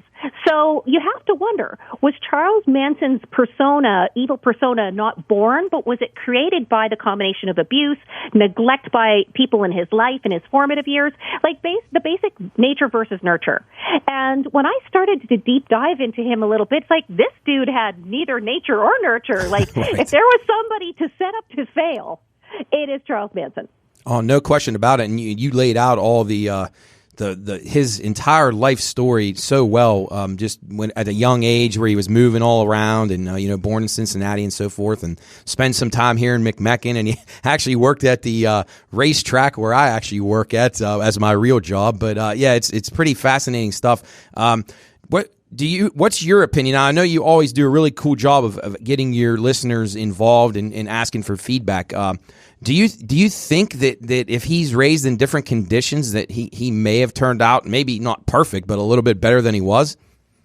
Again, doing the deep dive, like I said, he doesn't have nature or nurture. He really doesn't. There's very clearly a family history going back to his mother and his father of problematic behavior. Right. I'm being very Canadian nice when I'm saying that. Yes. Problematic behavior and a lot of bad decision making. So you can see that they come from a family that does have possibly some neurodeviation of some sort. And because, especially with his mother's behavior. But when you come into his childhood, I think they just made a perfect bomb is what they did. I don't think that if he would have been put with a nice family, kind family, I still think there would have been issues. Sure. But I don't think it would have been anything like it turned out to be if he had both nature and nurture. Let's be honest here. Like I said, nobody's born a murderer. But in the same breath, not everybody that has a horrible childhood. And there's people out there that has worse childhood than Manson. And they don't murder people. Exactly. They don't start cults. Yes. So and that's what the thing is. For years, scientists have been looking into is what can we pinpoint one single thing? And they actually have been able to point to a couple things when they started doing brain scanning in the 1980s. And a British neuroscientist named Professor Adrian Raine, he actually started studying murderers' brain scans. And when he did, what they actually found is a similar change in the brains, which included decreased activity in the prefrontal cortex, and that controls the impulse control of a person. They also showed an overactivation in an area that controls emotion. So that could make some sense if a person, say, for example, has childhood abuse and it causes some physical damage to the brain. It could cause that scenario. But then you also have a situation that they found in 1993. Scientists decided to look into men who had a history of violence. It was an entire family. So what the research did with testing these guys, they discovered that all the men lacked a gene that produces an enzyme, and that enzyme controls the levels of neurotransmitters involved in impulse control. So according to the study, if a person lacks this gene or has low levels of it, you're predisposed to violence. But saying like I did before, just because you're predisposed doesn't mean that you're destined to have a murder spree. There's heart disease in my dad's family. I haven't had a heart attack yet. Right? There's diabetes on my mom. It doesn't mean that I have to have diabetes. But that's where the question is evil created or are they born with it? And when I dug into Manson, I have no idea where the truth lies. But I do know, like I mentioned before, if he had a decent childhood, I think it wouldn't have been as bad as it was. Agreed. We're talking to Brenda from Horrifying History. Brenda, if you could go back and you would have a chance to sit down with Charles Manson in a room and talk to him, what when you had 15 minutes to talk to, what would you talk to him about? At what age? A child or an adult? That's a good question. Let's say a child. Let's say a teenager. Let's say 16, 17, 18. Okay. So I'll just do it in 3 steps. Okay. If he was a little child, if he was a teen, and if it was around the time of the crime. So if he was a child, I would just let him tell me about his life and his experiences. I would actually let him lead the conversation. And honestly, I would be calling child services and getting him the heck out of that home. That's how that would end. Okay. If he was a teen and what he was already doing as a teen, I would ask him one question. Why? Why do you feel the need to keep stealing and do all these crimes? But if you look at his background, it really did start with abuse and abandonment and attention-seeking. And then when he got into the system back then was so bad and the abuse for him was so horrific, he was just running away to survive. And so by the time he hit a teen, though, a lot of these behaviors, that's all he knew. Like, he was actually being apprenticed to be a criminal by his friend's uncle. So he really didn't have a chance. I would honestly there just to see if there was any hope left that he wanted to learn a different way. As an adult, I would just go back to the same question of why? Why did you do this? Why do you actually believe it? But I also think there was a lot of places that if there was intervention, it would have stopped. And I think the big one was his parole advisor giving him LSD. Yeah. What an interesting choice. Like when I heard that. When I heard it was his parole officer that was the one supplying the LSD because he was doing a study on how LSD affects the brain, what were you thinking? Oh, my. He was a criminal in prison since he was a kid. What were you thinking? So I think I'd have actually more questions for him than actually Manson. Oh, wow. That's interesting. What in the research you've done on Manson, how did he acquire the talent to be able to get people to do what he told him to do, to follow him? I honestly think a lot of that came from his prison years. And like in the beginning, and I mentioned it on the show, he actually started when he was getting attacked, or attacked or assaulted or bullied, because it started with minor bullying and then it actually was assault, and he was being sexually assaulted. So what he started doing is he actually started doing things to make him look like he was insane. And that would get them to back away. So I think that's kind of where a lot of that started. But then when he hit the adult and he went into the prison system, I think he almost lost a bit of himself. And he started actually hanging out with pimps and criminals, but he specifically had the goal to learn how to be a good pimp so he could be able to use that to help control people, but also to get money. And that's the one thing that really shocked me when I started going into a lot of his followers that isn't really in the press as much, is he was sex trafficking those women. He was using LSD and sex as a way, and he wasn't taking it, or very little, but he was using copious amounts to actually brainwash these people to do exactly what he said. And that itself is terrifying. It shows he's absolutely a sociopath. But again, I think if he wasn't in prison as much, he wouldn't have learned these techniques, because specifically when he did his first adult prison term, that's where he learned all that information. Yeah. Hey, Brenda, I noticed when I was listening to the Summer of '69 podcast that you did, you mentioned about how his IQ was actually pretty decent, but he was still illiterate. So, I mean, he obviously had, his brain worked in a different way, but he was clever, I guess you could say. What are your thoughts on that? Did his IQ was good enough that he was able to do these terrible things and convince people, as you said, but being illiterate probably put him at a little bit of a disadvantage, huh? Well, I think that he wasn't literate because nobody actually cared for him to be literate, and that's where he learned. He learned that in his first prison term, and that's when he started reading the books about, how to charm people, how to gain friends, how to learn how, and that's where he's learning his control right there. But again, I remember growing up hearing about the whole Manson crimes and this and that, and hearing that he had like an abnormally high IQ. He doesn't. Sure. He actually has a higher end of normal, but he's considered normal at 109. Right. Now, you got to think, obviously he had a skill, and there's different types of intelligence. Like going with an IQ test, they just do a generality, and they say, okay, you're a number, right? But science has proven that that's not what IQ is. There's different types. There's like environmental. There's language skills. And clearly, he has a higher IQ when it comes to language skills and to how to basically charm a person. But when you add a lot of drugs in there, I think that helps speed up things. Yeah, and I was gonna bring that up. Do you think drugs was, obviously he had some other, a slew of many other issues that were going on in his early life, midlife, and then, where he ended up. Do you think drugs were almost kind of a powder keg for him once he got into that world? I actually do, and I think he would have went bad no matter what. Yeah. I'm just going to put it out there, considering the lack of nature and nurture and the path he was on. But the thing is, when he got out of jail, and he was offered all this LSD by his parole officer. I still can't get over that. To basically use him as a study on how LSD affects the human brain and people who have been involved in crime. He actually was giving it to the whole family. The one thing that he actually discovered was Charles Manson actually had the worst reaction, the most volatile, the most violent of anyone he's ever seen. Wow. So, with that said, he literally said in one of his quotes, his change in personality while on LSD was the most abrupt and severe he's seen in his career. Oh, my goodness. We're talking with Brenda from Horrifying History here on the Watchdog. Yeah, Brenda, that's astounding that a parole officer would do something like that. You said the guy was doing it as part of a study. Was that his original premise, or how he got about doing that? Yes. So the short story behind it is he was released from prison in March of 1967, and at this point, he literally was in jail half his life. So after spending his first couple months in San Francisco, he moved to Berkeley, and that's where he started meeting the people who would later be the Manson family. Ah. Now, as he was there, he met firstly Mary Bruner, and they became lovers, and he moved in with her, and she was pregnant.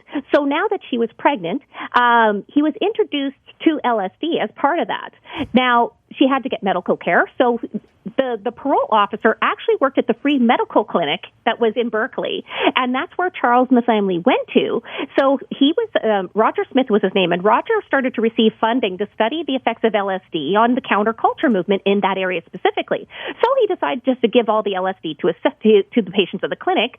Charles was one of those. Wow. And to me, that just blows my mind that the guy who was his parole officer, and I'm saying it 3 times because it just blows my mind. Yeah, it does. Why would he was in jail for a whole lot of bad and violence? Let's just give him LSD and see what happens.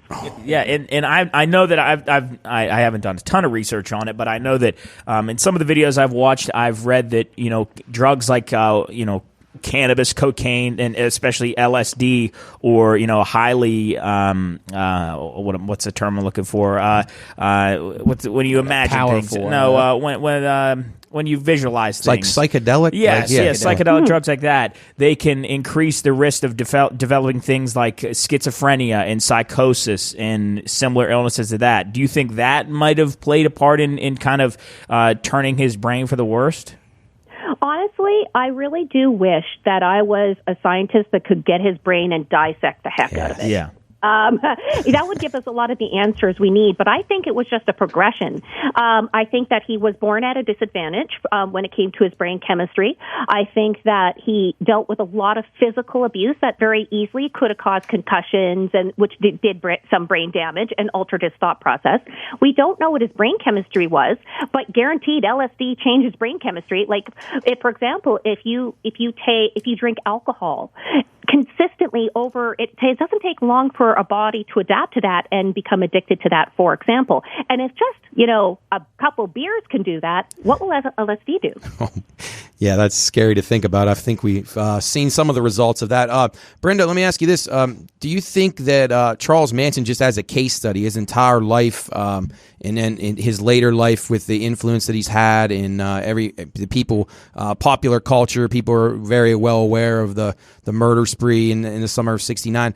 Do you think that he is a case that scientists and people like that have learned a lot from, even criminal profiler type people? Do you think that he has kind of like an entire his catalog of chaos is so long? He's probably been something that a lot of people have tried to learn from. Do you see it that way? Absolutely. I think, number one, he is an example of what parents should do, or shouldn't do, I mean. He's also a poster child, don't take drugs. But the reality of it is, I find actual Charles Manson is probably one of the better case stories about nature versus nurture and what happens when you have neither. But I've also done a show that studied about child murders, and one of it, there was cause. There was a lot of abuse, physical, sexual abuse of this child, and she ended up killing several children in her neighborhood. Then we had another one that actually was in my home province of Alberta in Canada.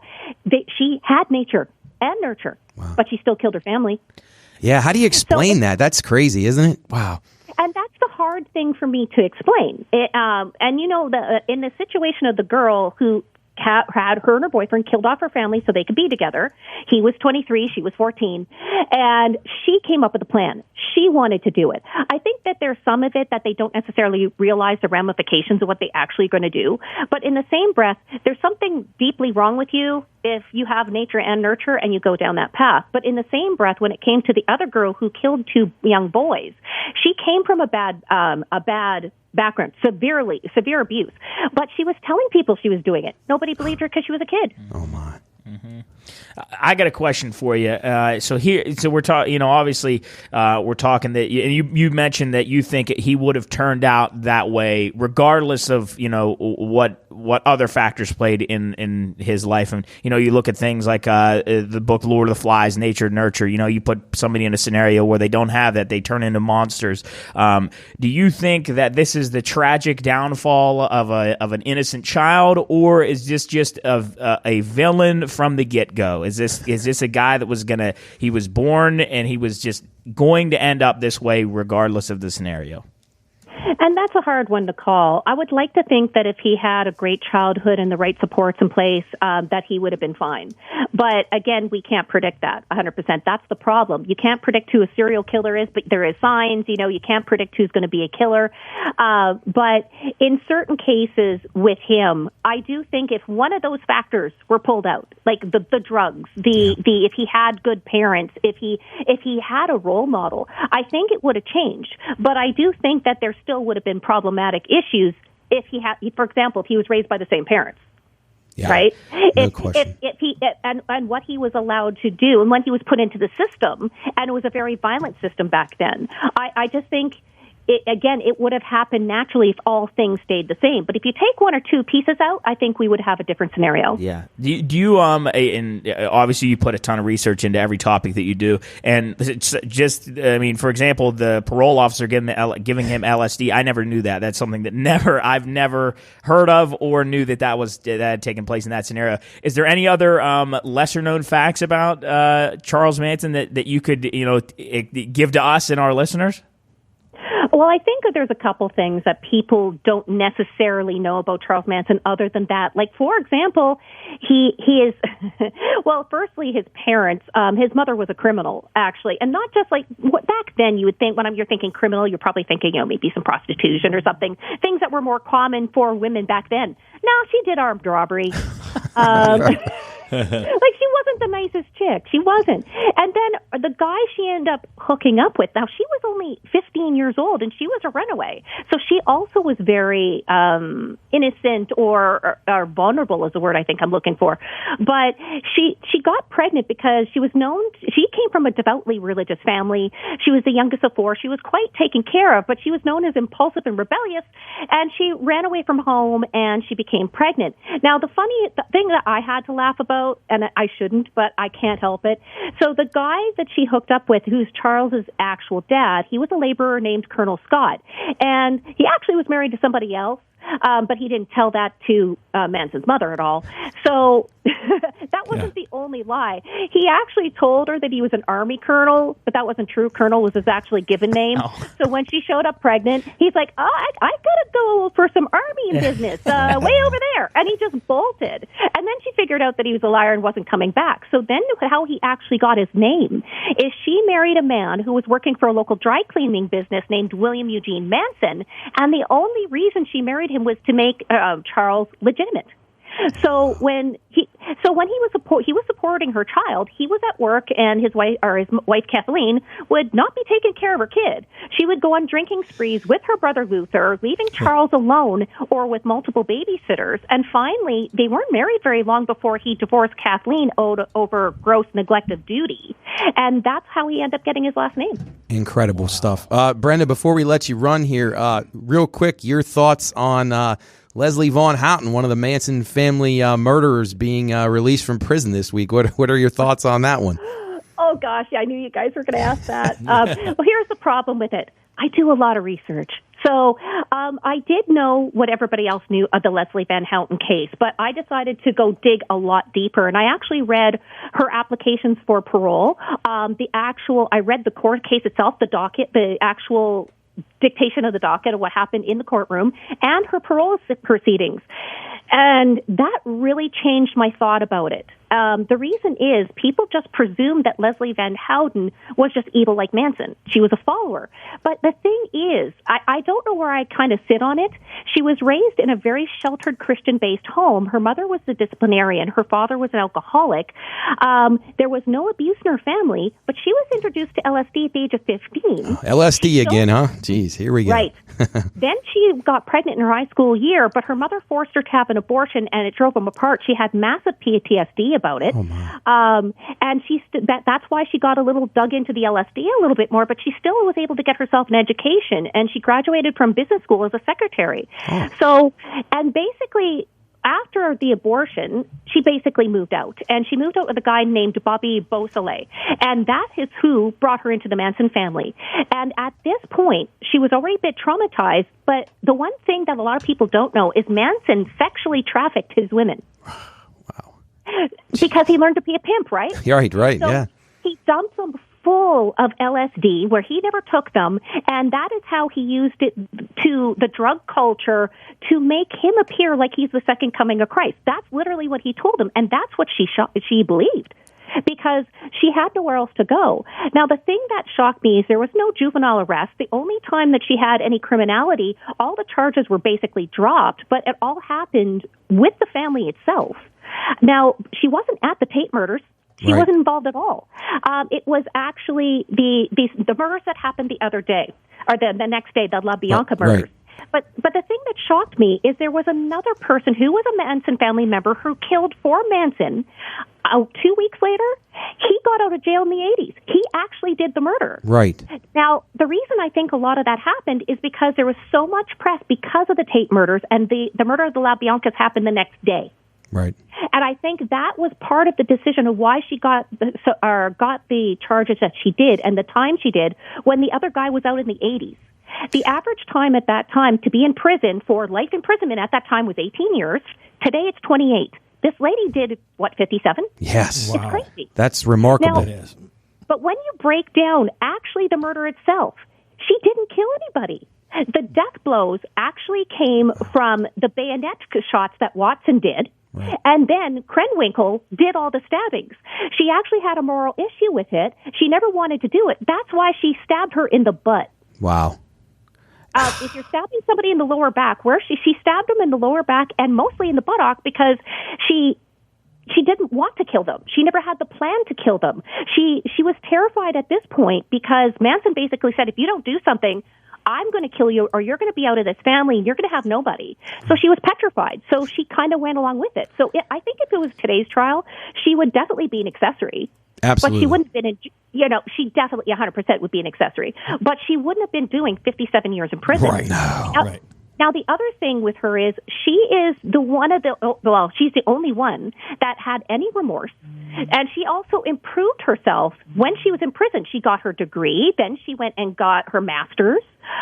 She stopped drugs. Obviously, she hasn't done drugs since I think it was 1976. And the thing, what I needed to try to make the decision, because I come from healthcare, I wanted to see if she had a health assessment, mental health, blood work, anything to see if there was any other factor, and there was none. They assessed her to be a very low risk to offend for anything, actually, and she doesn't have any mental health issues other than addictions, but she did have PTSD early on. So it's almost like I was like everybody else at the beginning. Throw her away, throw away the key, leave her in jail. But now I don't know. I really don't know after hearing that she stabbed her in the butt. Right. Yeah. I mean, it looks like drugs were the main culprit in all this stuff, at least for her. And she Manson probably, wouldn't you say, he preyed on people like her that it seemed like they had nowhere else to turn. I'm sure that's how he took advantage of them. Absolutely. She was brought in a situation where she literally had nowhere else to go. She had no more family because she was booted out. She was suffering from PTSD, had been doing drugs already, hardcore drugs for years. And as soon as she was brought into the family, from second one, she's being sex trafficked. Jeez. Incredible. If it was court today, I know she wouldn't have gotten the sentence of 57 years. No, I can pretty much guarantee that. You're exactly right. Brenda, this has been such a really fun thing for us. We appreciate your time so much and joining us here for the last hour. Real quick, before we let you go, tell our listeners just what you got coming up, just a little brief caption of anything that you want to get out there to hopefully some new listeners in your audience. Well, as you guys mentioned, you can find us on any podcast provider, and we release our episodes every Wednesday. You can find us on Facebook at Horrifying History, Instagram Horrifying_history, and Twitter at Horrifying HIST1. And when you come and find us, we'll be telling those spooky stories. Awesome. That's wonderful. Real quick, I know that you got a lot of stuff on your portfolio, and I haven't had a chance to go through all of it. I have one for you that you might be able to elaborate on in the future. I don't know if you've done it yet, though. Have you ever heard of the Vancouver Feet, FEET? Yes, and I also know what their theory is behind it. But It's actually funny you bring that up because I'm actually writing an episode today that is going to be coming out in September about another cult. Have you guys ever heard of Brother 12 and the Aquarian Society? I don't think I have. I don't think so. It happened in the Vancouver area, and a lot of those feet was found on the island where that cult was. Oh, I'm intrigued now. I can't wait for this. All right, cool. Good stuff. All right, Brenda, thank you so much for joining us. Best of luck with your weather, and hopefully your dog's feeling better, and we'll catch up with you down the road sometime. Yeah, we'll be talking to you all soon. All right, thanks, Brenda. Thanks, Brenda.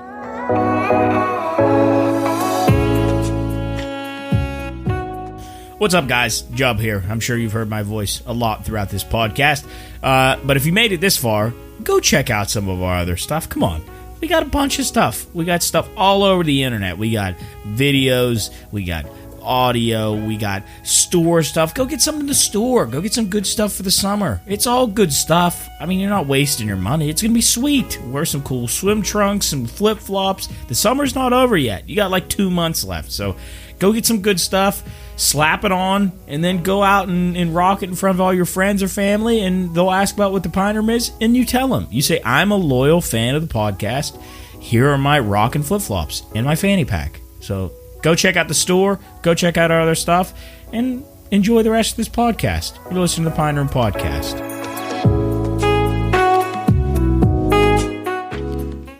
All right, welcome back in.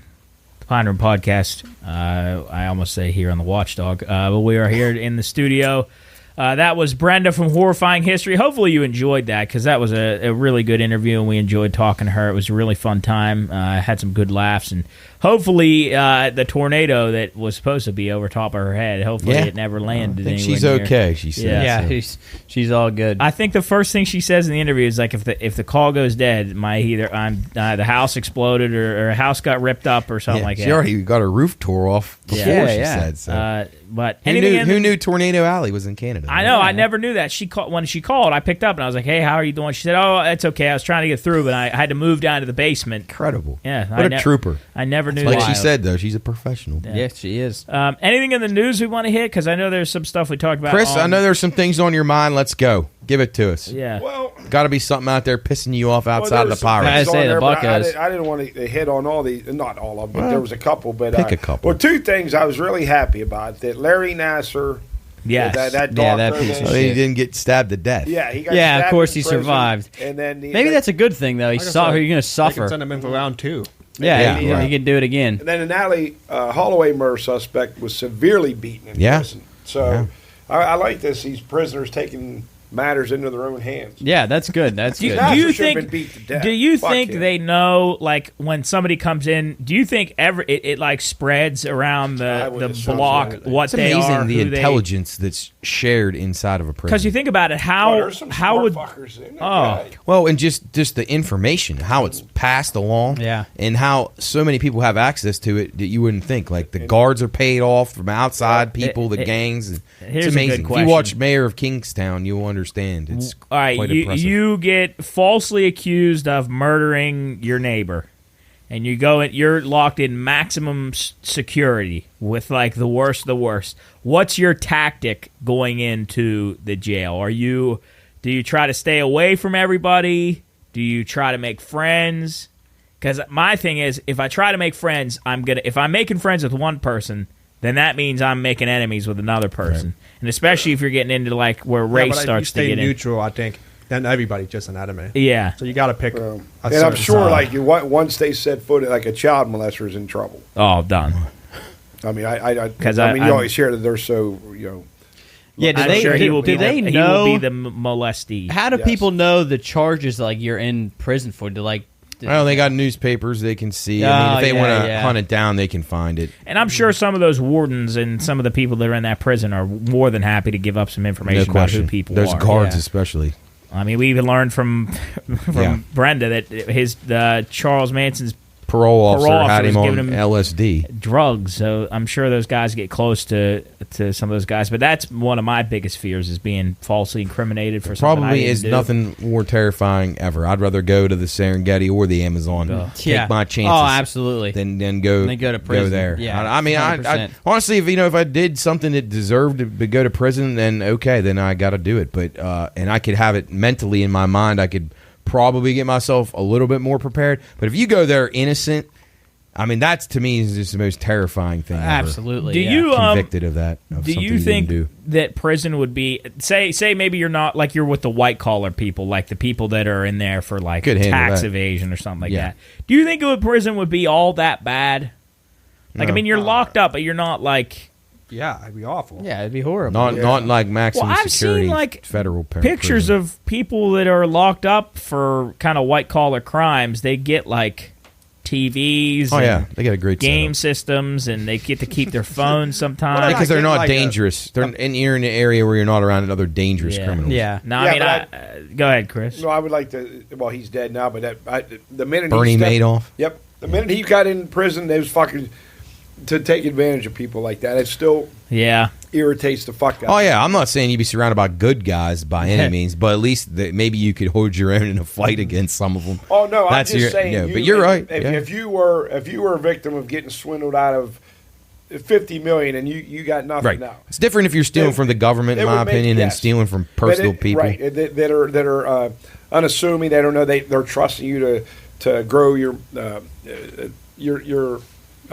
money, and then you have no recourse. So at least if they get murdered in prison, at least I don't know. I would be satisfied. I'd feel better. I'm sure people not are going to get my money back. Yeah. I mean, at least you're getting some sort of like closure on whatever the hell happened. Yeah. So I don't know. Did those people that lost all that money? They just lost their money and that was it. There was no recompense. There was no government aid. No, and if you read into that story, we could talk about that, Job. If we ever do a show of things like this, it would be an incredible topic. But there was a guy, this computer scientist or data analyst that worked for the IRS, and he was in charge of spotting irregularities and patterns. Like a genius, like just incredible mind, like a computer type mind. He tried to get the authorities to stop this dude years and years and years and years and years before he actually stole all the money from all these other people, and they didn't listen to him. He went to them, he presented his case, they shot him down every time. He had evidence, he had proof, and he said this is not possible what he's trying to tell these people, the return that he's getting on this. It's impossible. And they didn't listen to him. And then he just stole billions of dollars from people. Yeah. Oh, so you talking about Madoff? Yeah. So the guy knew. The guy spotted the pattern. The guy was a really smart guy. He worked for the government. He tried to tell them this is not possible to get returns like this. You have to investigate this guy, and they didn't do it. And then years and years went on, and then it was like, well, I'm friends with the person who's overseeing this committee, and we're not going to look into it anymore. It's just, it's the typical bureaucratic. How long did you get away with that? Almost probably 20 years, 25 years. Yeah, he deserves a way. And his son killed himself. Yeah, and the other one died. The sons were like devastated when they found out he was really doing this. Yes, he kept them in the dark the whole time. He lied to him. He had this incredible empire built around him, and they didn't even know what they were doing. I feel like I watched a documentary or something. He swindled one of the guys he swindled was the last owner of the Mets, the guy that owned it before Cone. Yeah. He got swindled, not for all of his fortune, but like he lost a ton. Is there I'm trying to think. Yeah, there's a movie or a show or something. Netflix has a show they just did like last year on it. I swear, it's a good watch. Like I don't know, Matt. Do you know?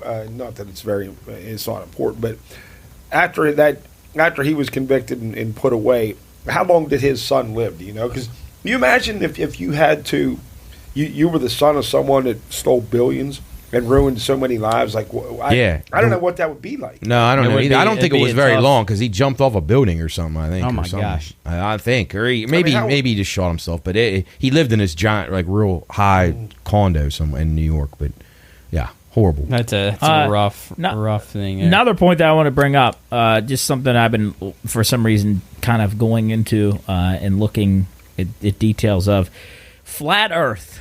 Do you guys have you read or seen anything about flat Earth, like what they believe about flat Earth? A little bit. So apparently, flat Earth is the theory that the Earth is flat, and that any map that has ever been shown is a lie. There's no spherical Earth. Why anybody would lie about it? But people say that it's flat, and that the compass, a compass, points to the center of this flat plane. So north is the center, and south is the edge. And then whenever you travel east and west, you're just traveling in a big circle because your center, your north, is facing the center of this plate. How do they explain if you sail off of the coast of California and you keep sailing and sailing and sailing, then you'll end up on the East Coast if you take the right trajectory of the same country? They're saying you're not going if there's a circular plane. I wish I had a circle that I could use. The ball, basketball. Well, that's a sphere. Okay. I thought that's what you wanted. If you have that circle in the speaker. Yeah, let me see. Never mind. That's all right. I can get a circle here. I'll draw one on this. Here. You can just use that. What am I looking at? All right. Hockey puck. That was perfect. Hit it right on the mic. All right, so if this is flat Earth, if you're just watching this, I'm holding up a hockey puck.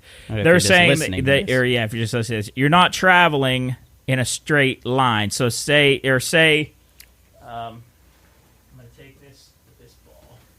So they're saying, Physics lesson. Yes. I like. Here we go. so if this is a globe, they're saying if you travel, Here, go backwards. You're not in the frame. here. So people, yeah, there you go. If you're traveling around, so say I start in Florida, and then I want to travel, or I start in California, California would be and the I want to easiest. travel to I want to so you're travel going all the to- way around the So globe, you pass Japan, Australia, and then you're coming back to the East Coast. coming back to the East Coast. So they're saying you're not traveling like this, like around the globe. They're saying that when you travel on a flat Earth, you don't go from side to side. When you travel east, you travel in a circle, because north is always So basically on top of the shape versus down on the side of it. yeah. So the top would be like a plate, and then Right. north is the center of this Right. planet. So instead of us, when we stand up, our bodies aren't actually on flat ground. Yeah, they're saying that we we are on total flat ground in the center, wherever my north pointer is pointing on my compass. That's the very center of this dish, Right. Yeah, So but if I went straight though, wouldn't I just fall off a cliff? no, if you go south, you come to what's called the ice wall, and they say there's a Game of giant Thrones. ice wall that surrounds the perimeters of flat Earth, and then beyond that ice wall is more water and more land, but nobody can get past How do it. they, in that theory, account for the equator and about how tropical temperatures, and then the further you get away? So they say that the center of the Earth is in the middle of this plane of this Okay. circle.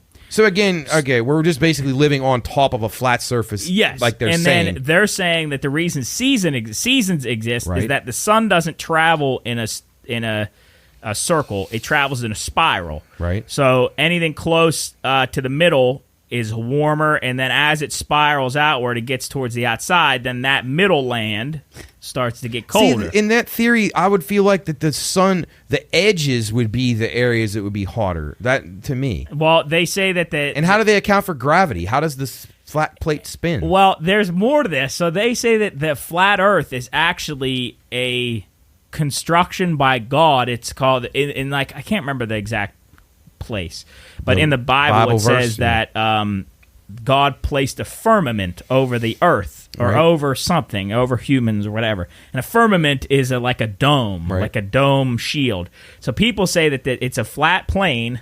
Like Earth is a Looks flat like a snow plane, globe? and then it looks like a snow globe over top, and all those lights, the sun, stars, all that is just like lights, like Decorations? fake lights. What the hell? It's really interesting, and people genuinely believe it. And even if you look up, go check this out when you get time. Maybe pause this and go look. If you look up pilots and their belief about flat Earth, for some reason, all these pilots say that the Earth is flat.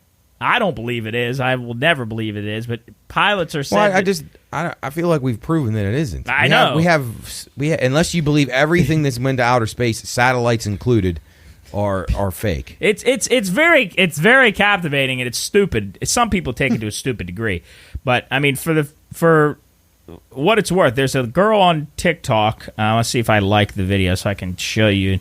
You can go check it out for yourself. I don't think I saved it. Anyway, if you look up Flat Earth on TikTok, there's a bunch of videos about it. Good It's pretty discussion. cool. I like it. It's good stuff. Maybe we'll talk to somebody on. Maybe we'll get a Flat Earther on the radio. We or can something. try that. Wow, that'd be interesting. Yeah, Flat Earth. Yeah, just something stupid that I thought about. Anything in the news other than this dickhead getting stabbed? Well, the Long Island serial killer. Yeah, I was gonna got say that captured. was big. Talked about that today. That was big. Hopefully, So that's been going on for a long while, yeah. long time, right? Yes, a few decades. Yeah. That's, What, did he kill 11? Well, 11 bodies they think, but he's only right now. He got charged with 3, and they think at least 4 they can tie him to. right But they now. found Was he him? killing? Yeah, they found him. Girls. Women. prostitutes or- No, not all. I don't think they were all prostitutes, Right. but I think it was wrapping all- them in burlap, throwing them on the beach. All women, and then it said one. I think I saw one unidentified Asian male. I saw. Oh, he Is must that have gotten what- away He then. was. Yeah. I thought so. Wrapping them in burlap and just throwing them on the beach. Yeah, and he threw them all in the same area too. So- It's just- so- how does that? How did he get away with that? That's what. How did they not catch this guy? I don't know. I don't know. Well, they actually there's a actually you could go into this. There's a huge criticism of the police department and how they handle some of it, and they think there was a serious cover up with some of the leadership in wow. the police department. So I don't know if this guy had connections. I'm not up to speed on it, but Yeah, I do yeah. know there was some suspicion of like some Foul play. sketchy policing by the Long Island Police Department. I believe There's a in that lot part, of. I bet you when you look into a lot of stuff, I bet there's a lot of covering up and Yes. a lot so. of stuff Corruption like that. But is just rampant. have you seen this movie, The Sound of Freedom? Have you heard about it? Yeah, but my parents went. Said it's incredible. So It's really good. they Absolutely texted us about it. exceptional. Yeah, Jim Caviezel's incredible. Talking dude. about cover-ups and stuff like that. People are saying, I don't know how much of this is true, but The Sound of Freedom, I'm assuming, from what I've gathered, is about sex trafficking, human and, trafficking, yeah. and guys, trying to fight against that. Yeah, And what people went through to try to stop this movie from coming out is incredibly scary. well, I've heard that movie theaters across the country have refunded tickets. Falsely claimed that the theater was sold out. Halfway through the movie, they'll come in and turn the lights on and say there's an issue with the internet or issue with the projector, and a lot of the movies are getting shut down. So people have to leave and So this movie exposes. Yes, yes. Well, not like documentary style. yeah, no, but just the fact that it's out there and what people on the other side of that are saying that Hollywood is so connected to that trafficking, the sex stuff. If you just think back to the Me Too movement and Harvey Weinstein and all the things that have gone on in Hollywood, apparently Hollywood is just full of horrible humans. And I guess who are into this stuff, like people that are buying, like, and then just think Jeffrey Epstein and then the lady, what was her name, Ghislaine Maxwell, who was running people for. This must be like the most incredibly deep running like club of people that do this, buying people from other countries and just using them as sex slaves, selling them. But they do say now human trafficking is the #1 business in the world. It passed pharmaceuticals, weapons, and drugs. Yeah, I didn't realize that it was the most that most lucrative business these in the people world. that get involved with. I can't even fathom. How I can't horrible do you have fathom to it. be? What were you just about to say? You can't believe it's what? It's real. Like I can't believe That's real. exactly why they don't want this video. don't want this you- movie they don't want to come you to out know. because they don't want you to become aware of it. And if you look up some videos, But there's like some- I've heard of it, but like I didn't horrible. really. Again, I didn't fully understand that it's common and people actually in this world still want to buy people. Yeah, I you can't can buy fucking people like that imagine online. that. You can buy I them can't online. imagine that's it. part of the reason. Like in Colombia, like that would really worry me. And that, like, I'm a big guy, but that wouldn't stop six big Colombian. Now, if you were a young female, Cools, then I mean, and sadly, and it's not even a laughing matter, so I shouldn't even laugh. But like the females are obviously victimized more than males in this situation, but there's 100%. males too. Yeah. There's whatever sick vice you're into. You can find something you can buy, somebody you can buy to satisfy it out there. It's terrifying to think about. It's horrible. And also, when you say they'll go to great lengths to shut this down, they still have not. Nobody knows what that the Epstein list of all those people that visit. That Correct, private there's island no to do question. that kind There's of shit. 100% no question that he was killed in that prison. He did not commit he suicide. committed That is suicide. 100%. My fucking ass. That fucking They pisses interviewed me some off. of the guards there, and they said it's impossible that he could have committed suicide. Are there? I'm sure there's documentaries on that. They're right? trying. People are trying to Yeah, find it out, there but the is. government's involved in covering it up because people in high places are involved. There's a in lot of this shit stuff. I got to watch Yeah. This It honestly like is It upsets you though as a person. You'll and get emotionally more you'll than be pissed. more than upsetting. It's almost terrifying. It gives you no faith in mankind. It really makes you more jaded than you already can't were. trust the like because you government. think what if because we're talking about this right now, I'm gonna go home and a black car is gonna show up in my Sure. lawn and take me out of the house and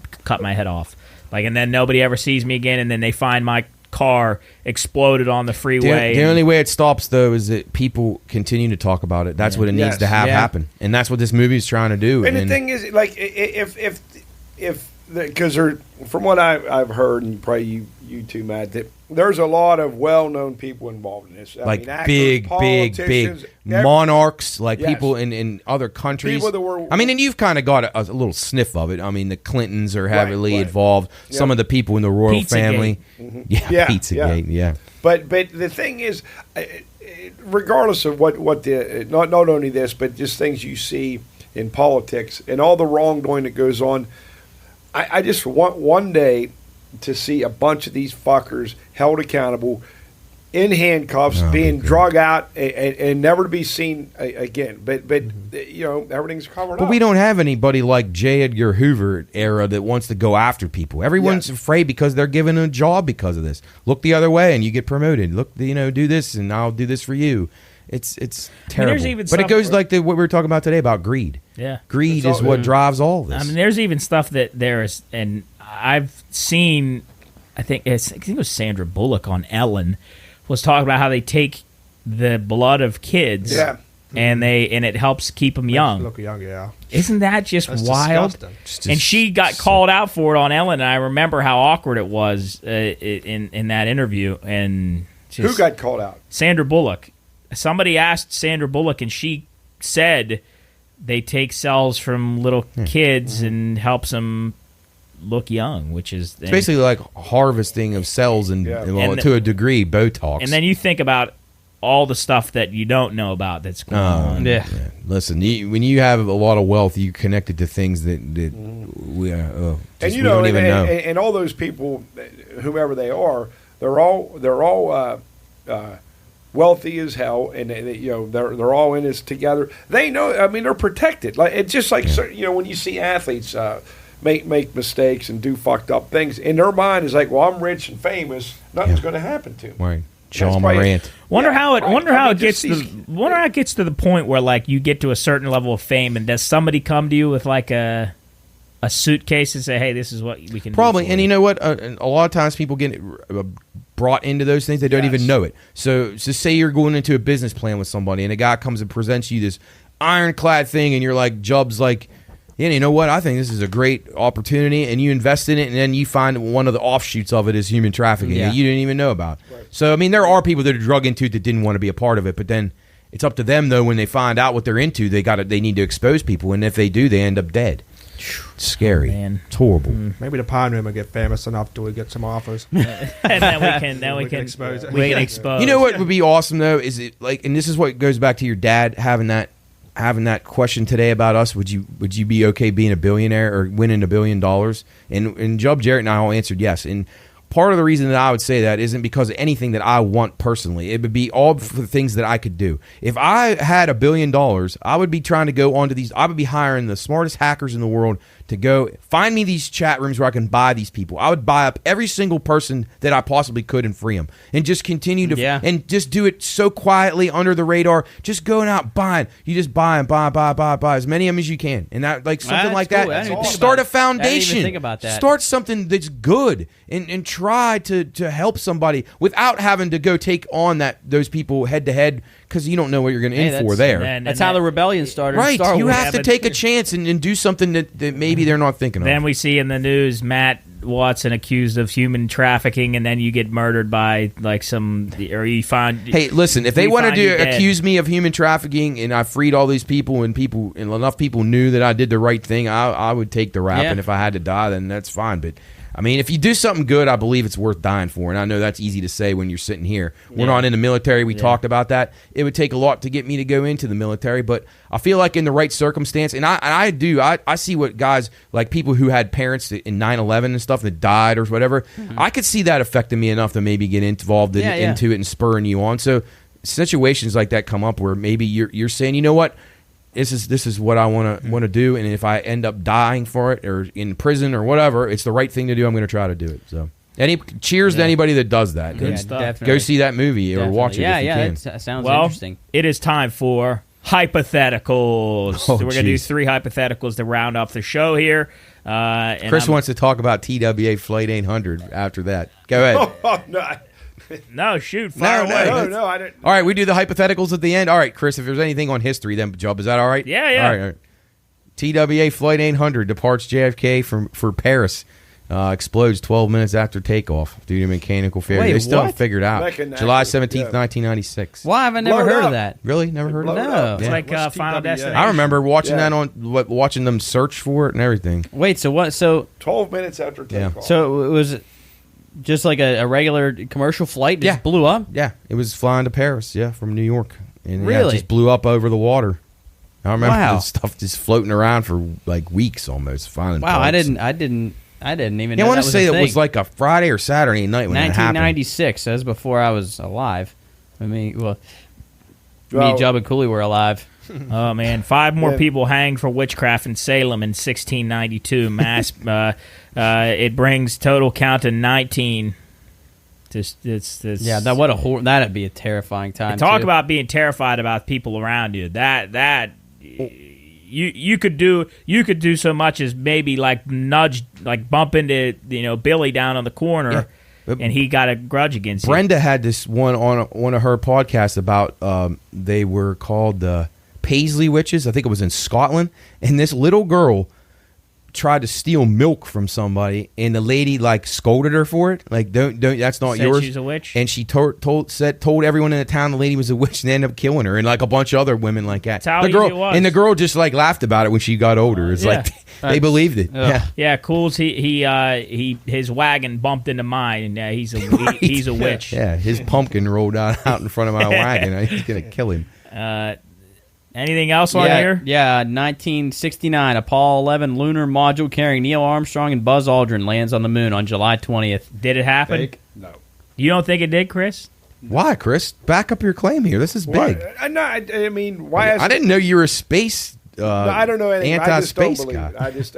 I think it's crazy that it happened in 1969. That's and it's insane. never happened again. Yeah, why hasn't it happened again? I don't know. Why haven't we just done Because it you can't again? do Just it. to prove, like, They just had that footage. They made that up in a studio, black and white. I don't know. There's evidence behind that. I mean, Chris, people I'm believe not that. saying you're totally wrong because I've seen both sides and I can see why they make a case for that. Yeah, absolutely. But again, when you were talking earlier about whatever the Earth is, there's every fucking thing that goes on in this world in history. There's always a conspiracy. Absolutely. So I don't know. I mean, I could see it. I definitely could see it, especially with the space race. Well- They're trying to beat the Soviets to the moon. Why not just film it? Act like Yeah. we And a were. lot of the presidents back then saw pressure like to get to space, and like JFK and then Richard Nixon. It wouldn't have surprised me at all if they staged that stuff Well, and then to make themselves look good. And then I saw it was a YouTube video. I'd and hope it that was John a- Glenn and those guys wouldn't lie about it though. Well, That's, but they were, and now again, this was a conspiracy theorist person, and they were doing like a press conference with Neil Armstrong and who'd you just mention? Buzz Aldrin, yeah, John yeah. Glenn. But John they were Glenn, they were just saying, check out Neil Armstrong, like, his mannerisms. He's not in a good mood. He's almost like he's sitting up there knowing that they got to lie about this. But that's all conspiracy stuff. But I wonder what they would do. How could they get you to do that? To lie? to us? I don't know. money. I don't That know. would I know that's that would pretty much that would all. eat away at me. I think. It would I mean, bother- if you- I think that would eat on away their at me. deathbed, they wouldn't give a deathbed So this- confession. I think that would There's that a- would What, just 55 years ago Yeah. that this happened? There's a famous interview with Buzz Aldrin, and he was asked questions about whether they went to the moon, and he got all pissed off and just didn't finish the interview. you don't think you could do I it? think I saw he got pissed off at the guy. Yeah, he I got think real it- pissed at him. Yeah. Yeah. So he was like insulted that he would ask it, Yeah, or he it was was mad because he had to lie again. I think probably both. Yeah. All right. I think that would just eat away at me. But hey, there's 3 big ones in a row. Actually, 4 big ones in a row in here. All right. July 22nd. All on July 22nd. 1934, John Dillinger killed outside Chicago Theater. That girl Chris's set him boy. up. Yeah, and then 91, Dahmer confesses to killing 17 men, and then in Scumbag. 92, Pablo Escobar escapes prison. And then the next day, probably the biggest one for me. Yes. First ice cream cone created by Charles Menches. Menches, yeah. For World's Fair in St. Louis. My gosh, what a huge... Job, you don't like ice cream, do you? I will tell you this. I'm not. It will not be ever my first choice of dessert.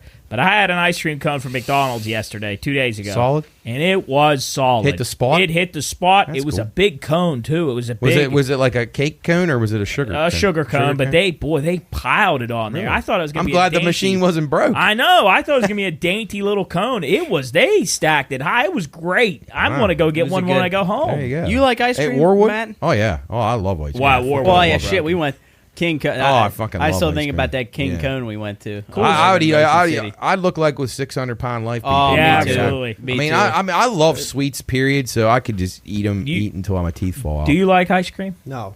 No, Yeah, he what don't. do you He's not like? an ice cream guy. You don't like cake. What do you? I didn't know Tyler was that picky. I feel like No, he eats like- a lot of I'm not stuff. picky. Sweets wise, you don't like a lot. No, I don't eat candy really. The only candy I eat is Reese's and ice cream. I can eat ice cream. So you like chocolate and peanut butter then? Yeah, but I really don't. Though. Like, What's your like a favorite Snickers dessert? bar, I won't eat Snickers. It just and tastes stuff. good together with the Reese cup Yeah. version. What's your favorite dessert? I don't really have a favorite. Reese's Pieces? No. I don't- Yeah, I don't know. I don't really have one. Do you like anything at Dairy Queen? Like, Not I really? can eat a Blizzard, but Yeah. like a Reese's Blizzard is Right. what I'd get. But Ooh, yeah. I don't love It's it. making me Chris, hungry what for about ice you? cream. You Yeah, like- that sounds good. you You like like ice cake cream? and pies and stuff? Do I like cookies. Okay, So I guess that cookies. would be like a All peanut right. butter cookie. I love Yeah, yeah, that, yeah. But You like ice cream, Chris? Oh fuck. Yeah. Chris likes sweets. Sweet, it's bad. Have you, It's oh, bad. before we move on to Yeah, some sorry, other Joe. I stuff. didn't mean to No, hijack you're your all right. thing, No, yeah. totally all right. This Grandpa Joe's candy shop. Oh, fuck. Great. Oh, my dangerous. God. I can't It's go there. dangerous. It's like me going to Matt, Las Matt, Vegas. You, So you Matt, ma- you better bring your checkbook. well, I'm going to have and to get my dental plan your, up. Don. Get your diabetes pack because it's gonna. The It's diabetes. The diabetes doesn't concern me nearly as bad as the rod in my Yeah, teeth. yeah. I can handle the diabetes. I can combat that. I did have some. Anyway, it's on the corner where the Science Center used to be. Do you remember where that? Oh, right when you get to Center Market. If you're looking at the market, it's the first building on the left. Like it's Okay. that very first building. I got to give these people credit. It looks like you're in New York at a candy shop. There is It's soda. incredible. They have like Foreign- old time candy. Foreign, yes, Unreal.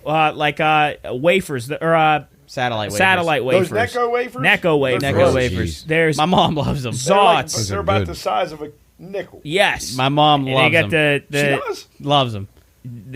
anything you could want. Soda that's like they have all kinds of crazy soda. They got like what was the one? What waffles and syrup? Ketchup flavored soda. Ranch flavored.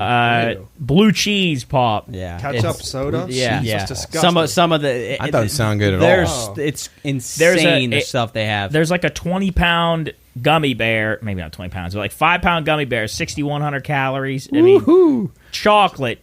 I mean, homemade stuff that they have in the back. Ice cream. That sounds That really would bring me back to my youth. Oh, Chris, it's unbelievable. You can get a box similar to the one we have in the We office. need to get a sponsorship. You can for fill them. it with Oh, whatever you man. want on this wall. There's a wall of candy. Oh, is that what that box was from? Fill the box with whatever you want, and you take it. It's $5. Oh, I love that. Don't tell me this stuff. This is Well, man, horrible. you know what I saw the other day over at that Five Below store over there at the mall, and you'll remember these. I think they were They were about the size of a little bit bigger than a marble, individually wrapped. Remember those white baseballs, and it would Oh, say yeah. on there like baseball It gum? would say strikeout. The gumballs? home run. Is that what were they called? They were the gumballs, right?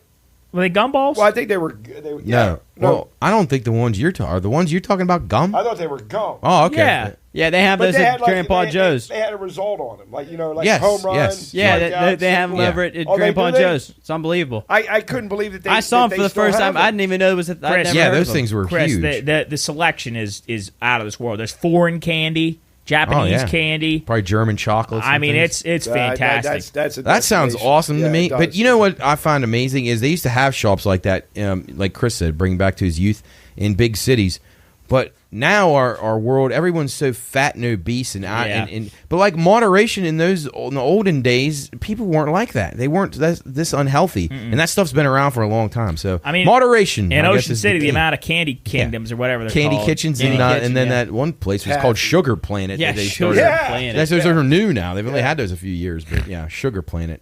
Save the whales. Yeah. Go to Sugar Hey, Planet. real Yes. quick, and speaking of sweets, your birthday's coming 3 up, days. and I think Just When you his hear birthday that- or Jared's too? Oh, well, yeah, here's what I understand. on Only the them- fucking on the your- radio today, you said my party.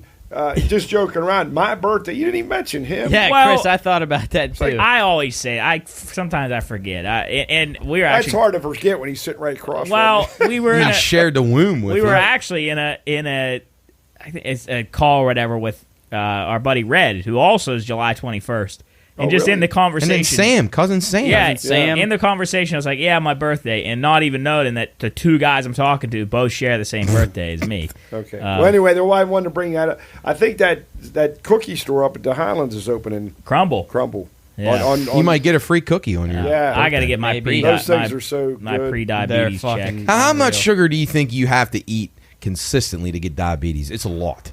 yeah, that And you have to have a high volume of sugar in your bloodstream for a long time. What Yeah. is that? What causes it? Yeah, and certain people are more susceptible Or to it. can't you also get it if you have a huge spike in your sugar levels? Like I would say so, but I think it would be more than just like once. What even? I think. What does diabetes do to you? Like, You need an insulin shots to reduce your sugar in like you don't have your body's not, your pancreas isn't producing the insulin in your body, so then you have to take okay. injections says of it. there isn't enough insulin or cells stop. There's not when there isn't enough insulin or cells. That the grammar here is awful. Too much blood sugar stays in your bloodstream, so over time that can cause serious health problems such as heart disease, vision loss, kidney disease. So I guess Yeah, so instead of your body naturally getting the sugar you out of have your to- body, you can't. Yeah. Okay. Yeah. So, Gotcha. Yeah. McKenna, who is she listened to this, Hannah's cousin. She Oh, listens hello, to the McKenna. podcast. She's a huge fan. I'm going to call her out here in the Hi, podcast. McKenna. She has she has diabetes, but she has the pen thing. Right. I mean, I give props to her and the girl, whoever has to do That wouldn't work out well for you. You'd No, forget about it or something. I'd be dead. I'd be dead. You'd need one of the ones that you put on your body, like the Oh, like the alarms. patches, yeah, yeah. like Or you they need- wouldn't let you forget. You need a dog to sniff my right, levels. live- Yeah. sniff your levels. Yeah, I can see Job forgetting to do his readings each day. Oh, I'd be dead. Another I'd thing be bad dead. for you, like if you They just find him in there on the Yeah. fucking slouched over the Like a fucking radio deck. He'd be like, bag of "Oh, Tootsie yeah." Rolls. It keeps playing the same commercial because Yeah, his head's over on and the, over on and the over button. again. Yeah. if you had to use an inhaler, that thing would Oh, gone. that'd be down in behind a cushion on the couch. Like when or he would something. need it. Yeah. Done. I'd be so dead. I had to use an inhaler for a little bit. I had I the got hell real did sick. you- I had real lung issues. I was on a what are those things That's not called? an inhaler. It's No, a I had it, no, breathalyzer. I had an inhaler. I had a little inhaler. I carried around. I had a little Like inhaler. one of those masks you had to It's wear? still in the drawer. Yeah. What's that called? What's that thing called? I used to have a fish mask, and it would. Yeah, isn't you- it called? you- Isn't it called a breathalyzer? No, No, that's for booze. DUIs. you took big breaths of it. Like the thing you do for a breathing, breathing treatment. treatment. Yeah, What's that yeah. called? What are those called? It's an Iser, something. yeah, it is an Iser. My mom will know. She'll be screaming at the TV right now. But I used to have a fish mask, and I would breathe in it when I had real You bad look like pneumonia Vader or when you're in the something. back, though. Yeah. Wow. All right, real quick. Let's go to the. We'll do two of these. We'll do two. I keep forgetting the names of these. What I call it? Hypotheticals. All right, here we go.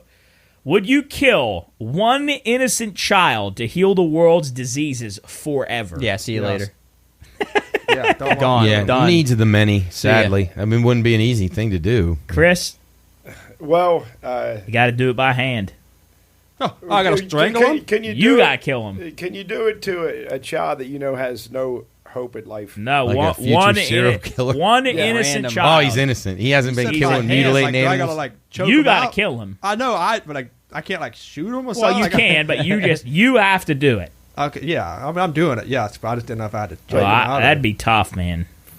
There are no financial benefits. We're just saving.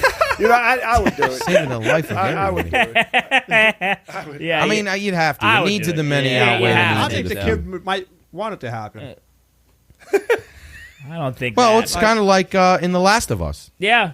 Kind of similar Yeah. scenario. I think though. I mean, think about It'd be all- tough. It'd be think tough, about but yeah. all Terrible. the people you would save, though. Right, I right. mean, Would you billions. take your own life to do it? Yeah, I would. Yeah, me too. I would. Yeah, I think you'd have to. Like if I knew for 1,000% sure that nobody would ever suffer from any disease ever again, I'm out. Like I'd dive out of a plane. I'd do. I'd do DB something Cooper sweet. with no Oh shoe. man! Like you would do that today? But then again, I Like think if somebody of the came up to me and said, bad "Hey," people. like a guy in a black tuxedo Hopefully, he was more came up to me. convincing than that. Like if he looked like DB Cooper and he came up to me and he said, "Hey," he'd have to be convincing because I have no idea Right. if it's going to You're actually taking work. someone at their word. That's a little and he scary. goes, "Hey, listen, Yeah. you Would die." you wait till you lived a few more years?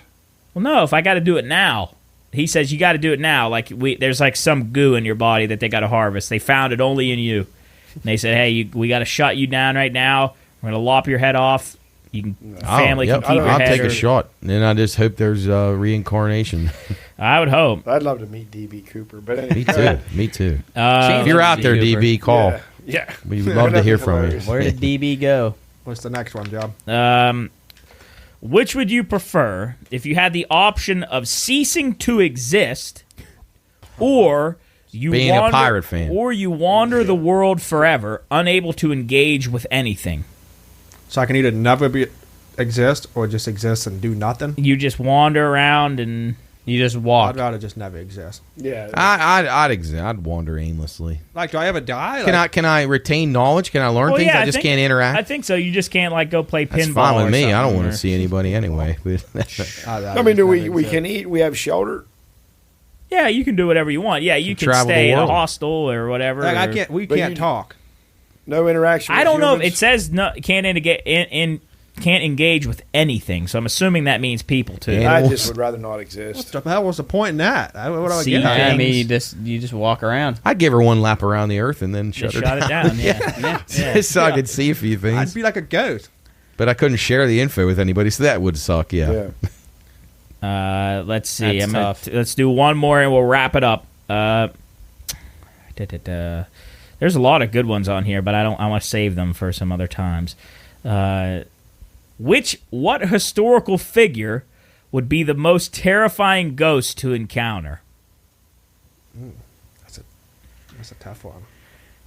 Terrifying what? Or, Terrifying like, ghost, historical terrifying. figure. I'm just trying to think about Of a that. historical- I'd say Hitler, but I was gonna say I'd Hitler, really too. Scare me though. Like, yeah, he's Well, not and ghosts aren't supposed to be able to hurt you either, so I don't know. I'd how say it'd be like terrifying. Attila the Hun would. Yeah, freak that me would be the in there. fuck out. Genghis Khan, Typhoid Mary. If she still was, That's not a good one. We need a good one. I don't no, know. I mean, Like, that's I don't tough. know how they I don't mean know terrifying. enough to Like start if I was be back in the actual time they lived, then I may be able to answer that. But That's tough.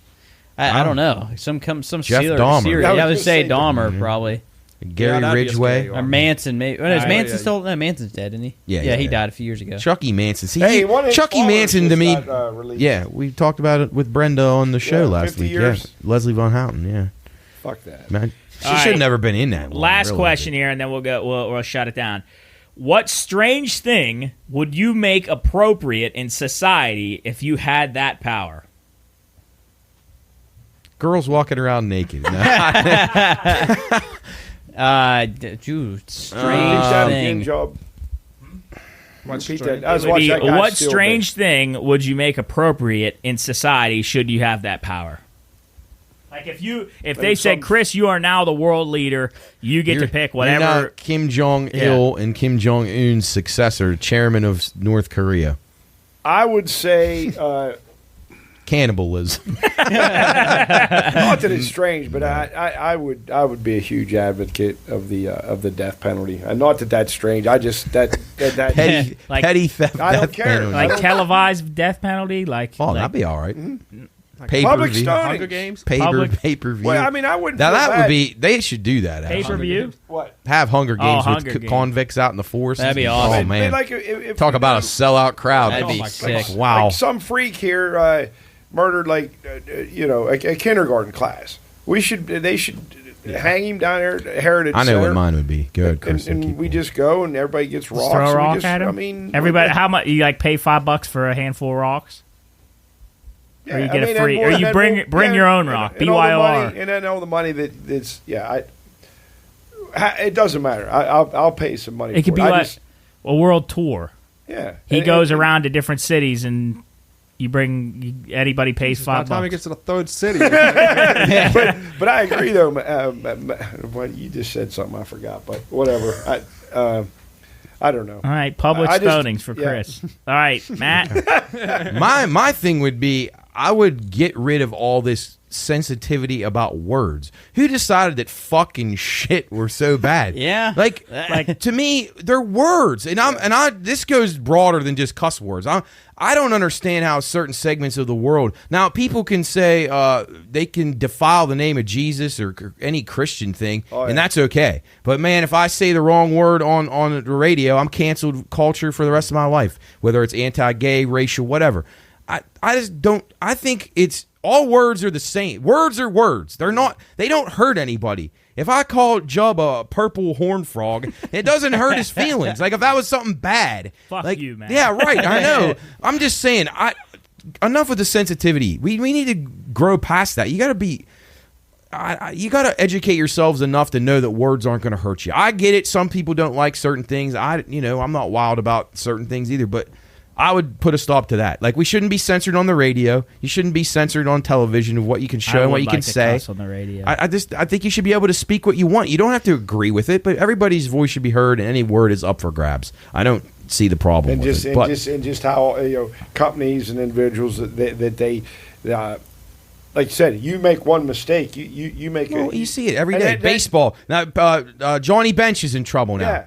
And he made a slur, an anti-Semitic slur about a guy being chintzy about money, and that was, I mean, that now he's the all-time great for the Reds, and he's treated like he's a human trafficker. Like it's just not the same. But who are the people behind The all media. This that is so that's the so media, powerful to do that? The media, they control your mind. I mean, that's it. you're There right. you go. Yeah, actually, the quote. Yeah, whoever controls the media controls the mind. Jim Morrison. Is Hey, that the Jim boom. Morrison from The Doors? Fuck, I don't know. Yeah, it is. Okay. I don't know. I don't really. A strange thing. I don't really know. Jarrett would make baseball 365 days a year. The Pirates would play doubleheader Pirates every play day. doubleheader every day. Yeah. They'd have a winning record. Ballpark food is available every 10 feet Man, on the street. I don't know. I don't know what. I can't think of anything. Cools? it's tough. If everybody breathing's got to follow the Pioneer Podcast. Oh, there you that's go. a good one. There That's you a good go. one. That'd be a lot of I people. don't know. Job, you have one? 7 billion. I don't know. I was gonna say like you could just go to the bathroom wherever you wanted, but then it'd just be horrible. Smell, It'd be yeah. horrible everywhere. It'd be like Philadelphia. Yeah. Yeah, right. That's tough. Strange thing. Oh boy. You got nobody to brush their teeth anymore. No, that's like everybody would stink then. Yeah, but you said you don't brush your teeth. I didn't say that. Oh, I mean, poor you guys said it, is but- being assaulted. I'm being assaulted. I don't know. I think I don't know. I'll That's a save it tough for question. I'll save it for next week. I guess we should. Yeah. I think you should be able to chew gum in class. Teachers yell at people. I don't understand why that was such a bad thing. Like, oh, you spit the gum out now. Like, Put it why? under the As desk. long as I'm not blowing bubbles, I didn't see Yeah. the distracting part. But, It keeps you That's focused. a pet peeve. Oh, Smacking gum. no, that'd be. Yeah, too I don't like that dangerous. either. That'd be too dangerous. All Ohio drivers don't get a car. Yeah, They gotta walk. They gotta walk everywhere. I anyway, like it. Except all for right. downtown Wheeling. We gotta go. Thank you to Brenda from Horrifying History for taking the time to talk to us on the radio. We're gonna be talking to her this week. Actually, when you're listening to this, she's probably on the radio right now. You can check it out on Thursday at when's she coming on Thursday? She's in the 1:30, I believe. All right, so 1:30 hour. You can check that out. She'll be talking to us there about the Titanic and And then stuff we around got that. the ex-military guy. Yeah. Sparky Highest Renforth. ranking. Yeah. Austin Highest Sparky ranking Yeah. officer in the military. So- Class of 82. Two good guests that you'll hear in the next podcast. We'll Yeah, he throw was them in there. Brigadier General of the Marine Corps. Yeah, so big crazy. time. We'll be throwing that in the next podcast. So hopefully, if you enjoy this type of format where we come in here and talk for an hour and then put other guests on, because sometimes it's really hard during the week to nail a guest for Tuesday at 5:30. It's kind of hard thing to do. So if we can throw those into from the radio, then hopefully you enjoy them. If you enjoy them, give us a thumbs up on YouTube or wherever you're listening to this. But thank you for joining us here. For myself, Chris, Matt, Jarrett, and Cools, and all of us here in the Pine Room. Until next time, we'll see you here in the Pine Room. Happy birthday, twins. Yeah. And Sam. And Red. Happy anniversary.